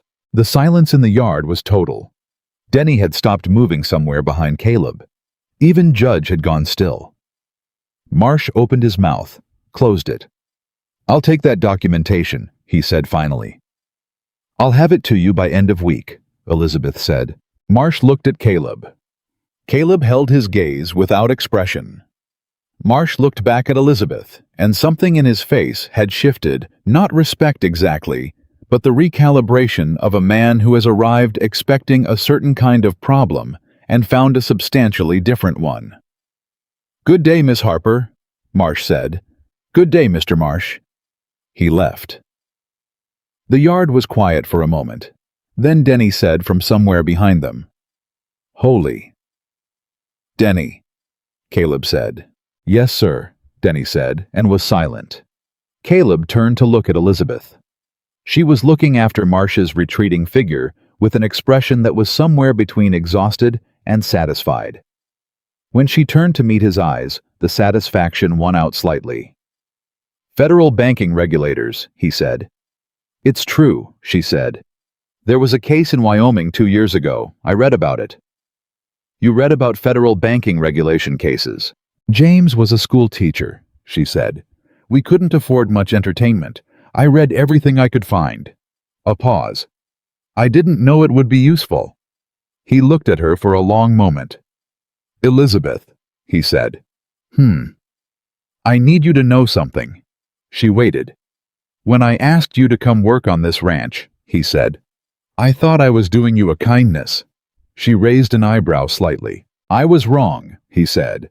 You have done more for this ranch and for me in 6 weeks than... He stopped, started again. I want to renegotiate your contract. She blinked. My contract? Your wage isn't right, he said. It was set based on what I thought you'd be doing, which was cooking and record keeping. You're doing considerably more than that. She stared at him for a moment. Then she laughed an actual laugh, short and surprised and real, the kind of laugh that came out before a person decided whether to allow it. He'd heard it twice before, and he'd been cataloging it without admitting he was cataloging it. You want to renegotiate my contract? She said. Right now. After Gerald Marsh just threatened your banknotes. The two things aren't connected, he said. Caleb. They're not, he insisted. The wage has been bothering me for 2 weeks. She shook her head slowly, and she was still smiling, really smiling, the one that reached her eyes, the one he'd seen maybe 4 times, and that he would have been embarrassed to admit he counted. Fine, she said. We can renegotiate. Good. She looked at him a moment longer. Thank you, she said, for being beside me, not in front of me. He held her gaze. I'm learning the difference. The reply from Arthur Graves came 48 hours later, which was fast enough that Caleb felt the first real loosening of the knot that had been sitting in his chest since Pete had knocked on his door in the dark. Graves could come to them. Not Helena Graves would ride south himself with Judge Harris's written authorization to take preliminary testimony and examine documentation relevant to a potential federal fraud case. He could be in Harlan Creek within 10 days. He needed Elizabeth's documents and her sworn testimony. He needed Caleb's account of Whitmore's visit and Jessup's search of the cabin. And he needed them to hold on for 10 days without Whitmore getting what he was after. Elizabeth read the letter 3 times. 10 days, she said. 10 days, Caleb confirmed. She set the letter down and looked at her hands on the table. He'll try again before then. Yes. Jessup will try to get into the cabin again, or he'll try to follow me somewhere, or Whitmore will manufacture some legal instrument that gives him the right to demand the documents. She thought through it out loud, the way she did, quick and methodical. We need to make sure the documents are somewhere Jessup can't reach, and somewhere that a legal instrument couldn't be served. Marcus took them to the Hennessy place last night, Caleb said. She looked up fast. You talked to Marcus. He came to me, Caleb said. He said he'd been thinking about it and the cabin was too obvious now. Tom Hennessy agreed to keep them. He paused. Tom has 5 children and no patience for men who cheat widows. Her throat moved. She looked back down at the letter. Tom doesn't know what he's agreeing to. Tom knows everything, Caleb said. I told him last night. She stopped. When did you... After Pete came off his watch at midnight and reported that Jessup had ridden past the property line twice. He held her gaze. I moved fast. She was quiet for a moment. He expected her to say something about managing things without her. She'd been clear about that, and he'd been trying to honor it. But she didn't. You told me everything you did and why, she said slowly. Yes. You didn't just do it. No. He paused. I wanted to. The habit is it's an old habit, but I remembered what you said. She looked at him steadily. You actually listened. I actually listened. Another moment of quiet. I'm not sure I've met many men who do that, she said. He didn't say anything to that. There wasn't anything to say that wouldn't be either self-congratulatory or dishonest, and he was neither. He just held her gaze and let the statement sit. 10 days, she said again with a different quality this time. Less dread. More steel. 10 days, he said. On the 5th day, Harlan Creek turned. Not all of it. Not cleanly. Small towns didn't turn cleanly. They shifted gradually the way a tide shifted, pulling one way and then another, driven by forces that weren't always visible until you felt the change underfoot. What happened was this: Tom Hennessy went to the Mercantile on a Wednesday afternoon, and when Martha Pryor started in on the subject of Elizabeth Harper and the impropriety of her situation, Tom Hennessy, quiet Tom with his bad arm and his 5 children, said, "That woman has brought more dignity to this town than anyone who's been talking about her, and I'd appreciate it if you left the subject alone." Martha Pryor was so surprised she dropped a jar of preserves. By Thursday, the story had moved through town the way stories moved through small towns, faster than a horse, slower than a telegraph, and transformed somewhat in the journey. By the time it reached the livery stable, Tom had apparently said considerably more than he had, and by the time it reached the saloon, there was a version circulating that involved him pointing a finger at Martha Pryor and telling her to mind her own life. None of it was accurate. All of it was effective. On Friday, 3 of the ranchers' wives who had been carefully avoiding Elizabeth in the Mercantile made a point of saying good morning to her. One of them, Clara Delaney, whose husband's fence had crossed onto Caleb's land and whom Caleb had never once cited for it, stopped and asked after her health, with the particular warmth of a woman who was making a deliberate statement. Elizabeth told Caleb about it that evening, and he could see she didn't quite know what to do with it. "People change their minds," he said.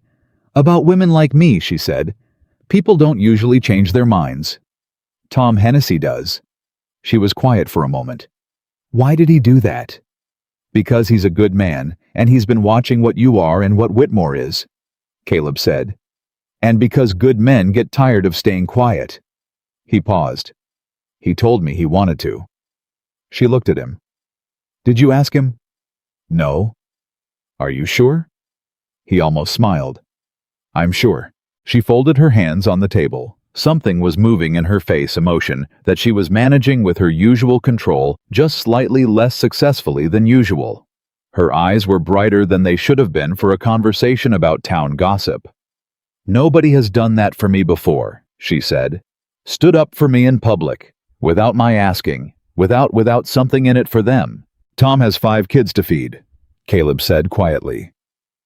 "And for 3 years, somebody has been making sure they had flour and salt when the money ran short. He didn't tell me that was why. He didn't need to." She looked at him for a long, searching moment. "You've been holding this town together quietly for years," she said. "And none of them knew it was you. Some of them knew, and now one of them stood up for me because of it." She held his gaze. "Do you understand what you've built here, Caleb? Not just the ranch. The web of it. The way people in this valley depend on each other because of the way you've moved through it." He shifted slightly under that. It was too much being seen that precisely. He wasn't sure he had the composure for it. "I just did what was right," he said. "I know," she said softly. "That's what I'm talking about." The silence between them was different again. Every silence between them had its own quality, now its own specific weight, and this one was heavy in a way that had nothing to do with dread. It was the heavy of something that had grown too large for the space it was being kept in. She broke it first, but not in the direction he expected. "Tell me something you've never told anyone," she said. He blinked. She was looking at him directly, the way she looked at everything without apology, without the careful angling away that most people used when they were approaching something real. She just looked right at it. "I'm serious," she said. "We've been talking around a great many things, and I'm tired of talking around them." She paused. "Tell me something true that you've kept to yourself." He was quiet for a long moment. Then he said, "I talk to Rose sometimes, at the place where the barn was." He didn't look away from her. "Not out loud, but when I'm there, there's something I tell her, have been telling her for years." Elizabeth waited. "I tell her I'm sorry I let the land take everything," he said. "I tell her that I built all of this after the fire, and I don't know if it was for her memory or because I didn't know what else to do with myself." He paused. "I tell her I'm afraid it was the second thing." The kitchen was very quiet. "And lately," he said, "I've been telling her something different." He stopped. "You don't have to," Elizabeth started. "I've been telling her that I think I might want to stay," he said. She went still. "Not for the ranch," he said. "Not for—" He stopped again, and then he did something he almost never did, which was, keep talking when stopping would have been safer. "I've been telling her there's a woman who looks at me like I'm not the mountain wolf. Like I'm just a man who got lonely and kept working and ended up with more land than he knew what to do with and not enough people in it." He held Elizabeth's gaze. "I've been telling her that woman makes this place feel like something it hasn't felt like since before the fire." The word home hung in the air between them, unspoken, filling the space where it would have been. Elizabeth Harper, who had walked into a town that didn't want her with her chin up and her eyes clear, and 2 years of exhaustion behind them, sat across from him and said nothing for what felt like a very long time. Then she reached across the table and put her hand over his.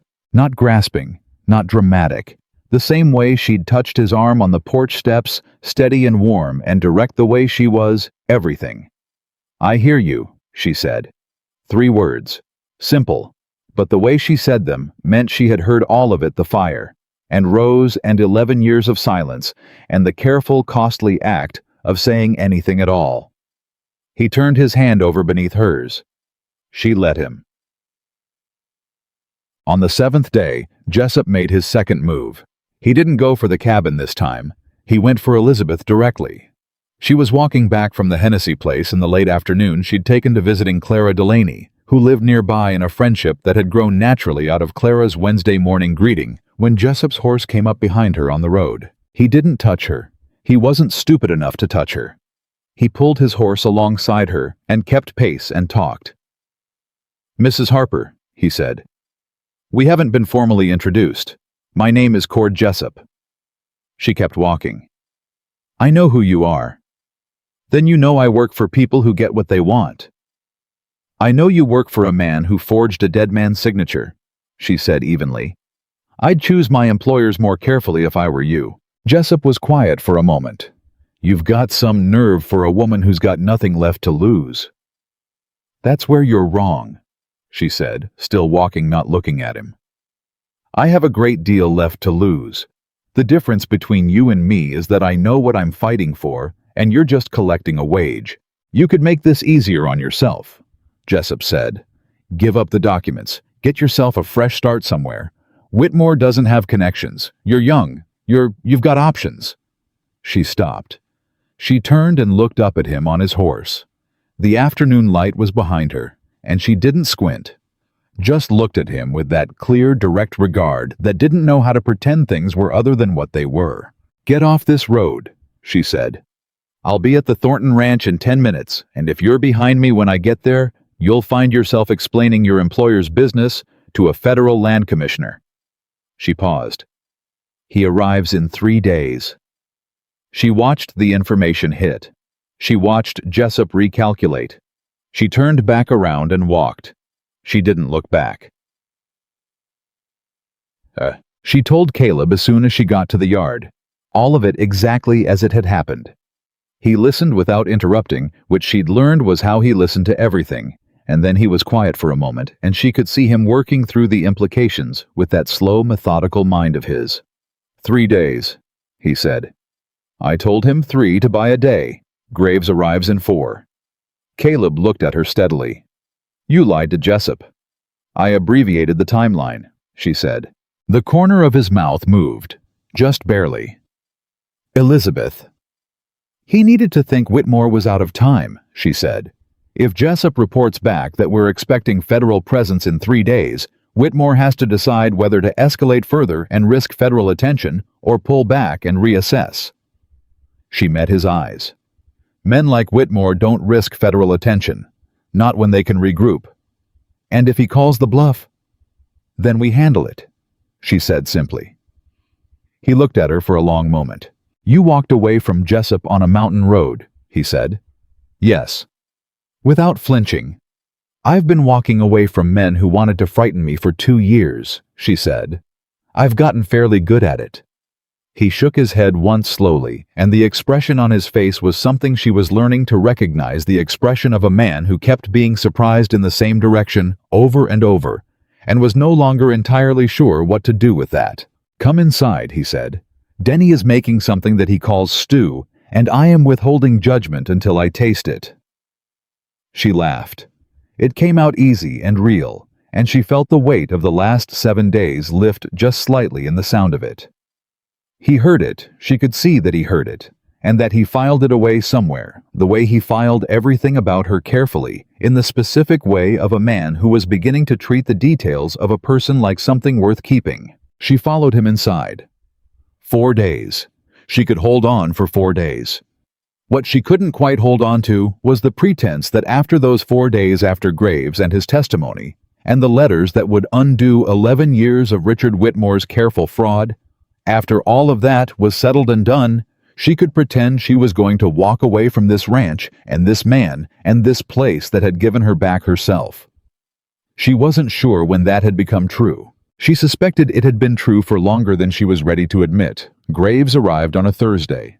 He came alone, which Caleb hadn't expected, and he came on a good horse, which he had. Arthur Graves was 61 years old, and had the lean, weathered look of a man who had spent his career moving between courtrooms and wilderness and had made peace with both.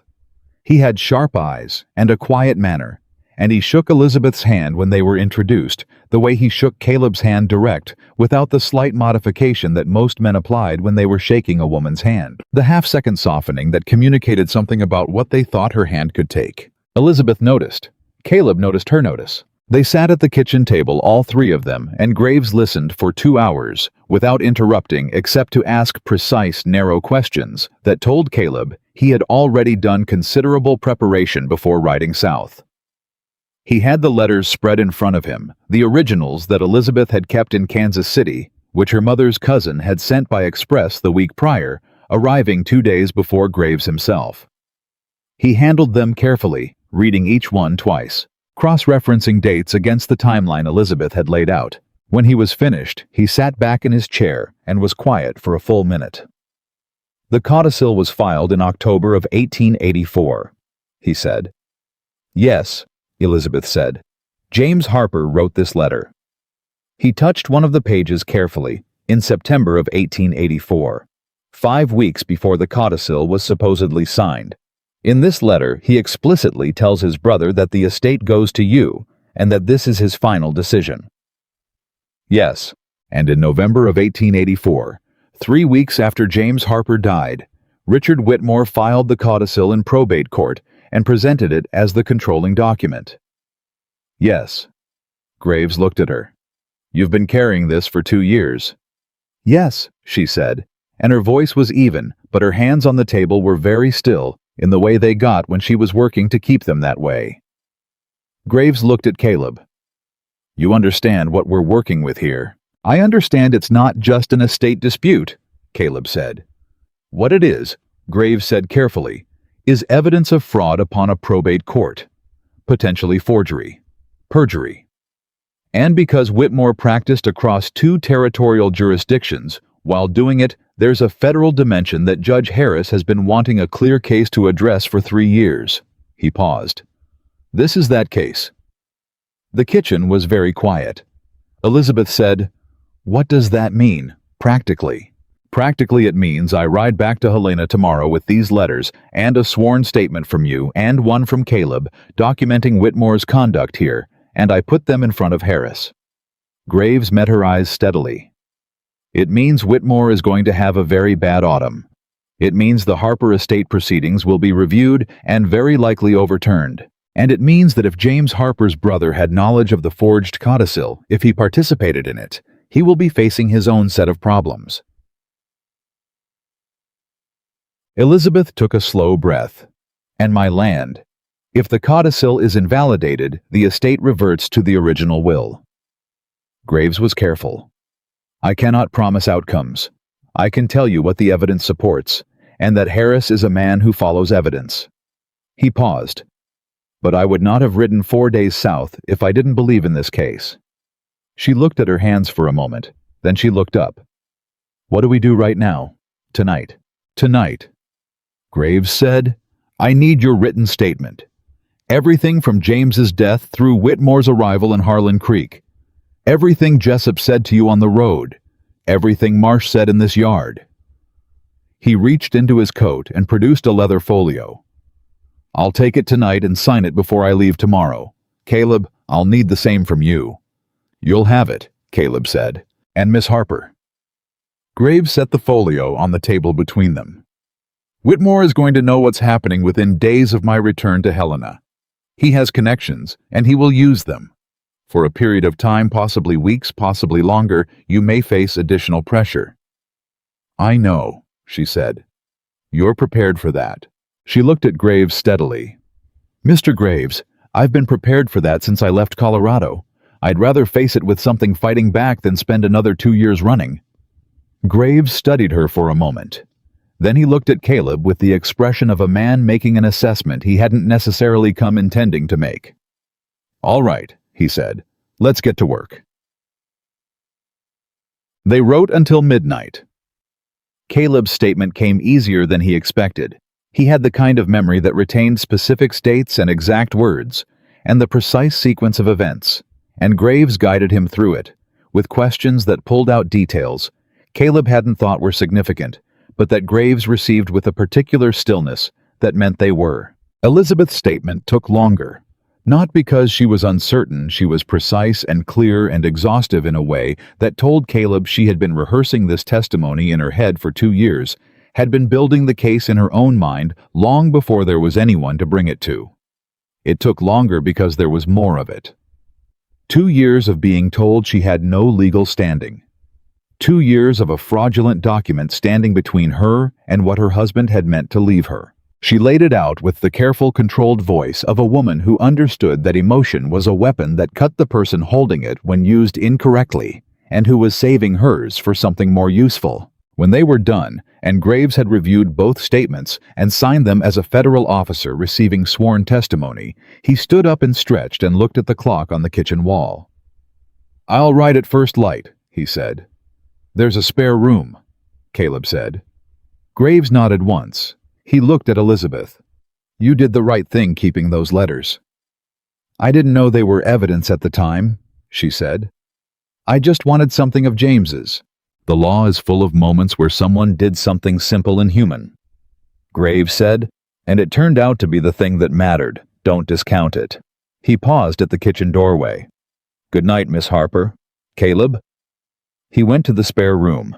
Caleb and Elizabeth sat at the table with the remains of 3 cold coffee cups and 2 years of her history laid out between them in pages of careful handwriting, and neither of them said anything for a moment.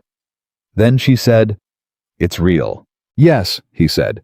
I kept thinking something would stop it, that Whitmore would find a way, that Marsh would—" She stopped. "I've been waiting for the floor to drop out since the day I got here." "The floor held," he said. She looked at him. Her eyes were bright in the lamplight, and she wasn't crying. Elizabeth Harper did not cry easily or publicly. He'd learned that about her, the way he'd learned everything about her by watching, but she was close to something, some edge of feeling that she'd been holding back for a very long time. "Because of you?" she said. He shook his head. "Caleb, you had the letters," he said. "You kept the letters for 2 years when keeping them was dangerous. You walked into this town and asked for work when everyone told you to leave. You faced Marsh in this yard and used language he didn't have an answer for." He held her gaze. "I gave you a place to stand. You did everything else." She looked at him for a long moment. Something was shifting in her face, something that had been held carefully in place for weeks moving toward the surface. "I need to tell you something," she said. He waited. "When Graves asked me if I was prepared for more pressure from Whitmore," she said slowly, "I said yes, and I am." She paused. "But what I didn't say was that when he asked it, the first thing I thought about wasn't the letters, or the case, or even James." She looked at her hands. "The first thing I thought about was whether whatever comes next would mean leaving here." The kitchen was very quiet, and I realized, she said, still looking at her hands, that the answer I wanted was no. He said nothing. "I have been very careful," she said, not to make this into something it isn't. You gave me employment and protection, and you've been—" She stopped. "You have been the most decent man I have ever known, and I have been very aware that decent men deserve not to be taken advantage of by women who have nowhere else to go. Elizabeth." His voice came out lower than he intended. She looked up. "You are not taking advantage of anything," he said. "You have not taken advantage of a single thing since the day you got here. You have worked for every dollar of your wage, and you have held your own in every situation, and you have—" He stopped.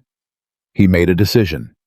He made it the way he made most decisions, slowly, with full understanding of the weight of it.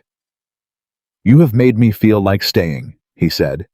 "Like this ranch is worth coming home to at the end of a day. Like there is something in this cabin that is worth walking toward." Her breathing had changed. "I don't know how to do this well," he said. "I haven't done it in 11 years, and I wasn't sure I'd ever want to again. I'm not—" He looked at his hands. "I'm a large, quiet man who talks to his dead wife at the place where a barn used to be. I'm not—" "Caleb," she said. He looked up. "Stop telling me what you're not," she said quietly. "I know what you are. I've known for weeks." He held her gaze. "Then you know I'm asking," he said. She held his gaze right back. "I know," she said. And, she said, "I'm not going anywhere." The news from Helena came in 3 waves. The way significant news always came, the first wave being the most fragmentary and the most urgent, the second filling in what the first had left out, and the third arriving after everyone had already adjusted to the new reality, and serving mostly as confirmation. The first wave came 2 weeks after Graves rode north. A telegraph from Helena addressed to Caleb, short and direct in Graves's style. Harris reviewed materials. Whitmore issued summons. Federal fraud inquiry open. Hold position. Caleb read it twice in the telegraph office, then rode back to the ranch at a pace that alarmed Denny. Elizabeth read it standing in the yard, and he watched the 2 years fall off her shoulders in the space of about 4 seconds. She didn't cry. He'd stopped expecting her to. What she did was look up at him with those clear, direct eyes and say, "It's working." "Yes," he said. "He'll fight it." "Yes." "It could take months." "Yes." She looked back at the paper. "I don't care," she said. "I don't care how long it takes. He's not going to make it disappear now." She looked up again. "He can't make it disappear now?" "No," Caleb said. "He can't." The second wave came 10 days later, a longer letter from Graves detailing the scope of the federal inquiry, which had expanded to include 2 additional cases in Colorado, where Whitmore had been involved in estate proceedings with similar irregularities. The Harper case had opened a door that Harris had been looking for an excuse to open, and he was walking through it with characteristic deliberateness. Whitmore had retained counsel. He had issued statements through his lawyers claiming the letters were forgeries, a claim that, as Graves noted with dry precision, required him to simultaneously argue that his client had not forged the codicil, and that Elizabeth had forged James's letters, which was a logical position requiring a great deal of audacity and very little self-awareness. Jessup had left Harlan Creek the day after Graves rode north. Nobody saw him go. Gerald Marsh had sent Caleb a formal letter through the bank expressing confidence in the continued strength of their lending relationship and making no further mention of the material change provision. Caleb filed the letter without response. Martha Pryor had, according to Clara Delaney, been conspicuously quiet on the subject of Elizabeth Harper for the past 3 weeks. The third wave came on a Monday morning, and it came not as a telegraph or a letter, but in the person of Tom Hennessy, who rode to the ranch with his bad arm and his worried eyes. Except that this time the worry was gone, and something else had replaced it.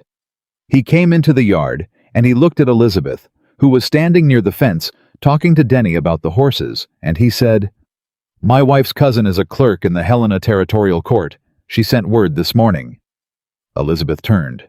"Whitmore's counsel withdrew yesterday," Tom said. "Both of them. His lead lawyer and his second both withdrew in the same day, which in the legal world means they looked at what Harris had, and they decided they didn't want to be standing next to Whitmore when the verdict came in." The yard was very quiet. "It's over," Elizabeth said. "It's not over," Tom said carefully. "There's still proceedings, but a lawyer doesn't leave a paying client in the middle of a federal inquiry unless they think that client is going to lose badly and publicly. They withdrew because they could see where it was going." He paused. "My cousin says the word in Helena is that Harris is about to issue findings. And when Harris issues findings, they stick." Elizabeth put her hand on the fence post beside her. Just rested it there, like she needed something solid. Caleb watched her. She stood that way for a long moment. Then she straightened, and the hand came off the post, and she looked at Tom with an expression that was trying very hard to be composed, and only mostly succeeding. "Thank you, Tom," she said. "For everything. For Martha Pryor and for the letters and for—" "You don't need to thank me," Tom said. "I do actually," she said. Tom looked at her for a moment. Then he looked at Caleb, and the look was the look of a man communicating something without words in the specific way that men who have worked alongside each other communicate, direct and economical and perfectly understood. Caleb nodded once. Tom touched the brim of his hat and rode home. It was Denny who said the thing that needed saying because Denny was 19 and hadn't yet learned the art of keeping things to himself, and on this particular afternoon, Caleb was grateful for that. They were in the barn, the 3 of them, Caleb and Denny and Marcus, and the conversation had been about Juniper, who was fully recovered and moving through the barn with the easy confidence of a horse that had been properly cared for and knew it. But then it wasn't about Juniper anymore. Because Denny had the look again. "Say it," Caleb said. "She's going to leave," Denny said. Marcus, to his credit, said nothing. He just kept his hands on the tack he was working and kept his eyes down, which was his way of making it clear that he was listening, while also making it clear he wasn't going to jump in either way. "She has property to go back to," Denny said. "In Colorado. When Harris rules and the estate is restored, she'll have her husband's land.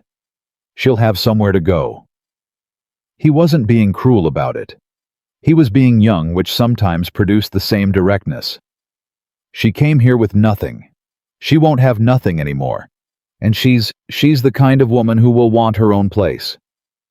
Caleb stood beside Juniper and said nothing. "I just think," Denny said, with the slightly more careful tone of a young man realizing he may have walked into something.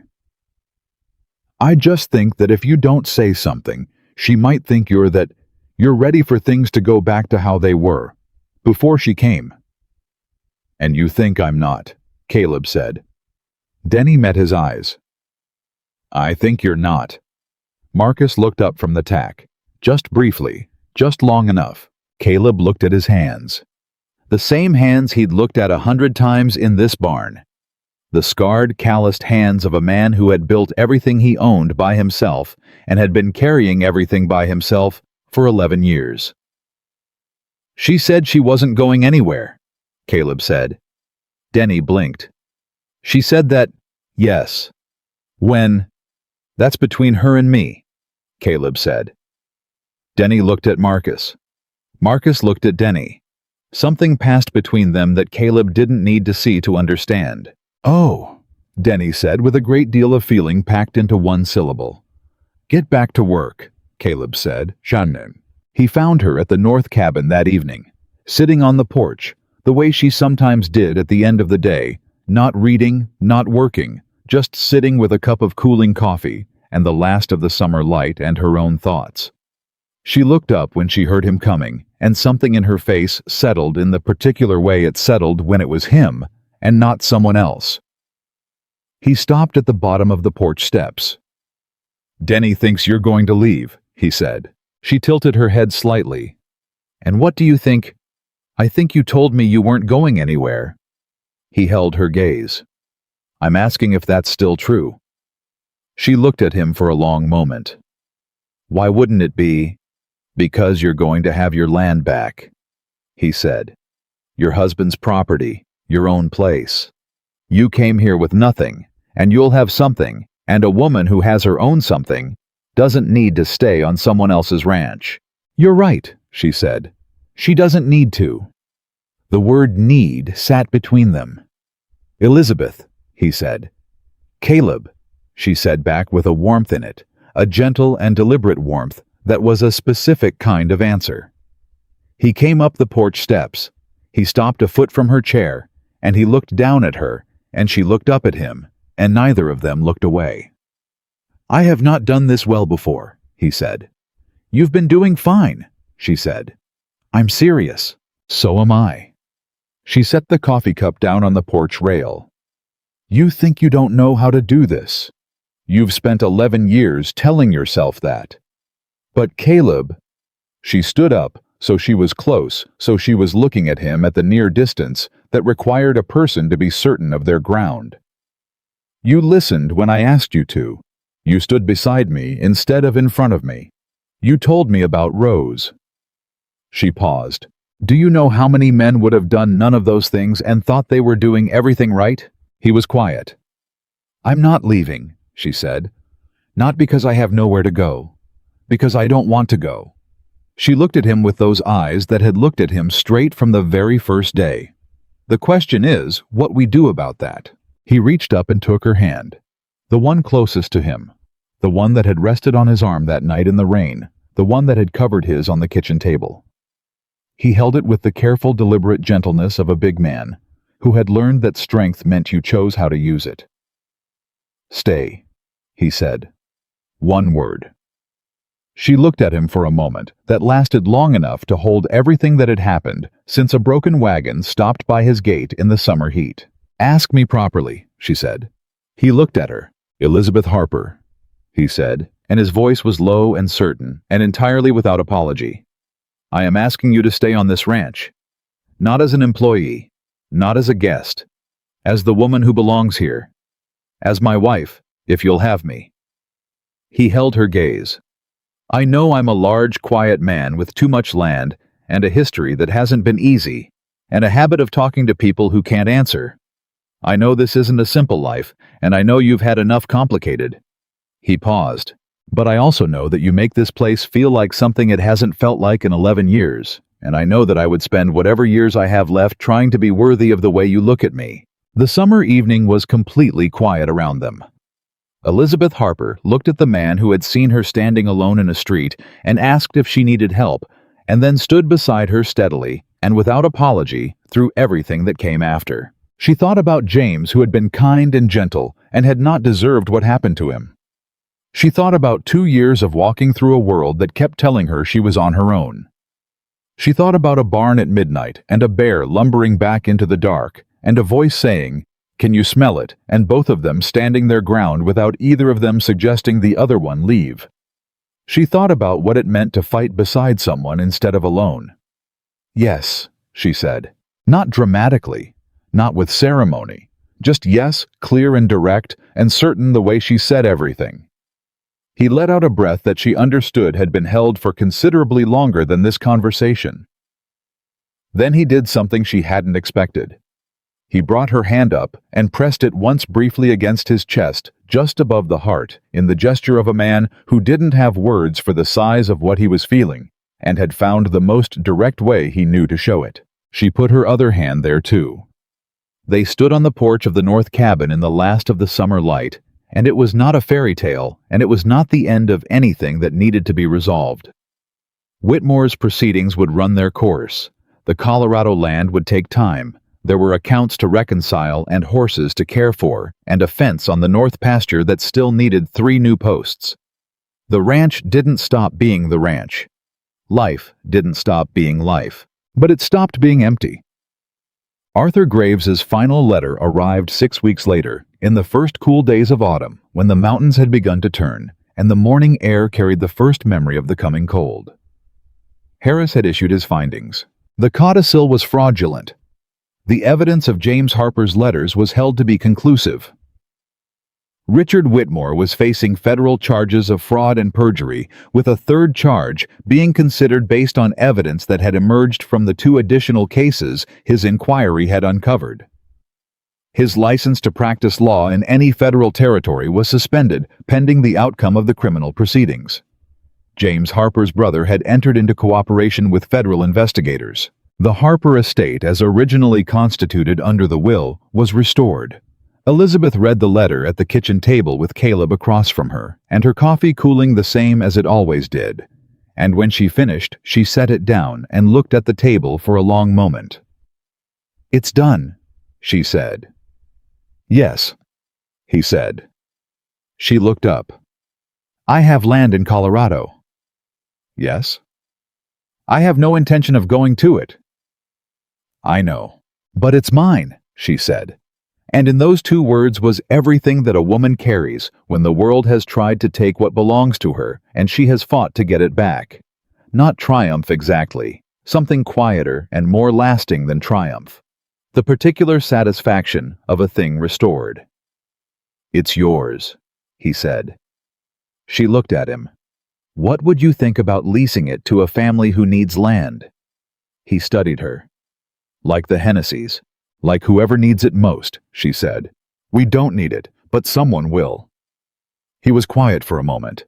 He thought about flour and salt delivered before dawn to a family with 5 children and a father with a bad arm.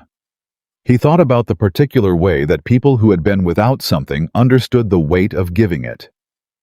"We can look into it," he said. The word we landed between them like it had been landing for weeks now, easy and certain, and without fanfare, the most natural word in the room. She smiled. The full one. The one he'd counted 4 times before, and had since stopped counting because it was no longer rare enough to catalog. "We should tell the boys," she said.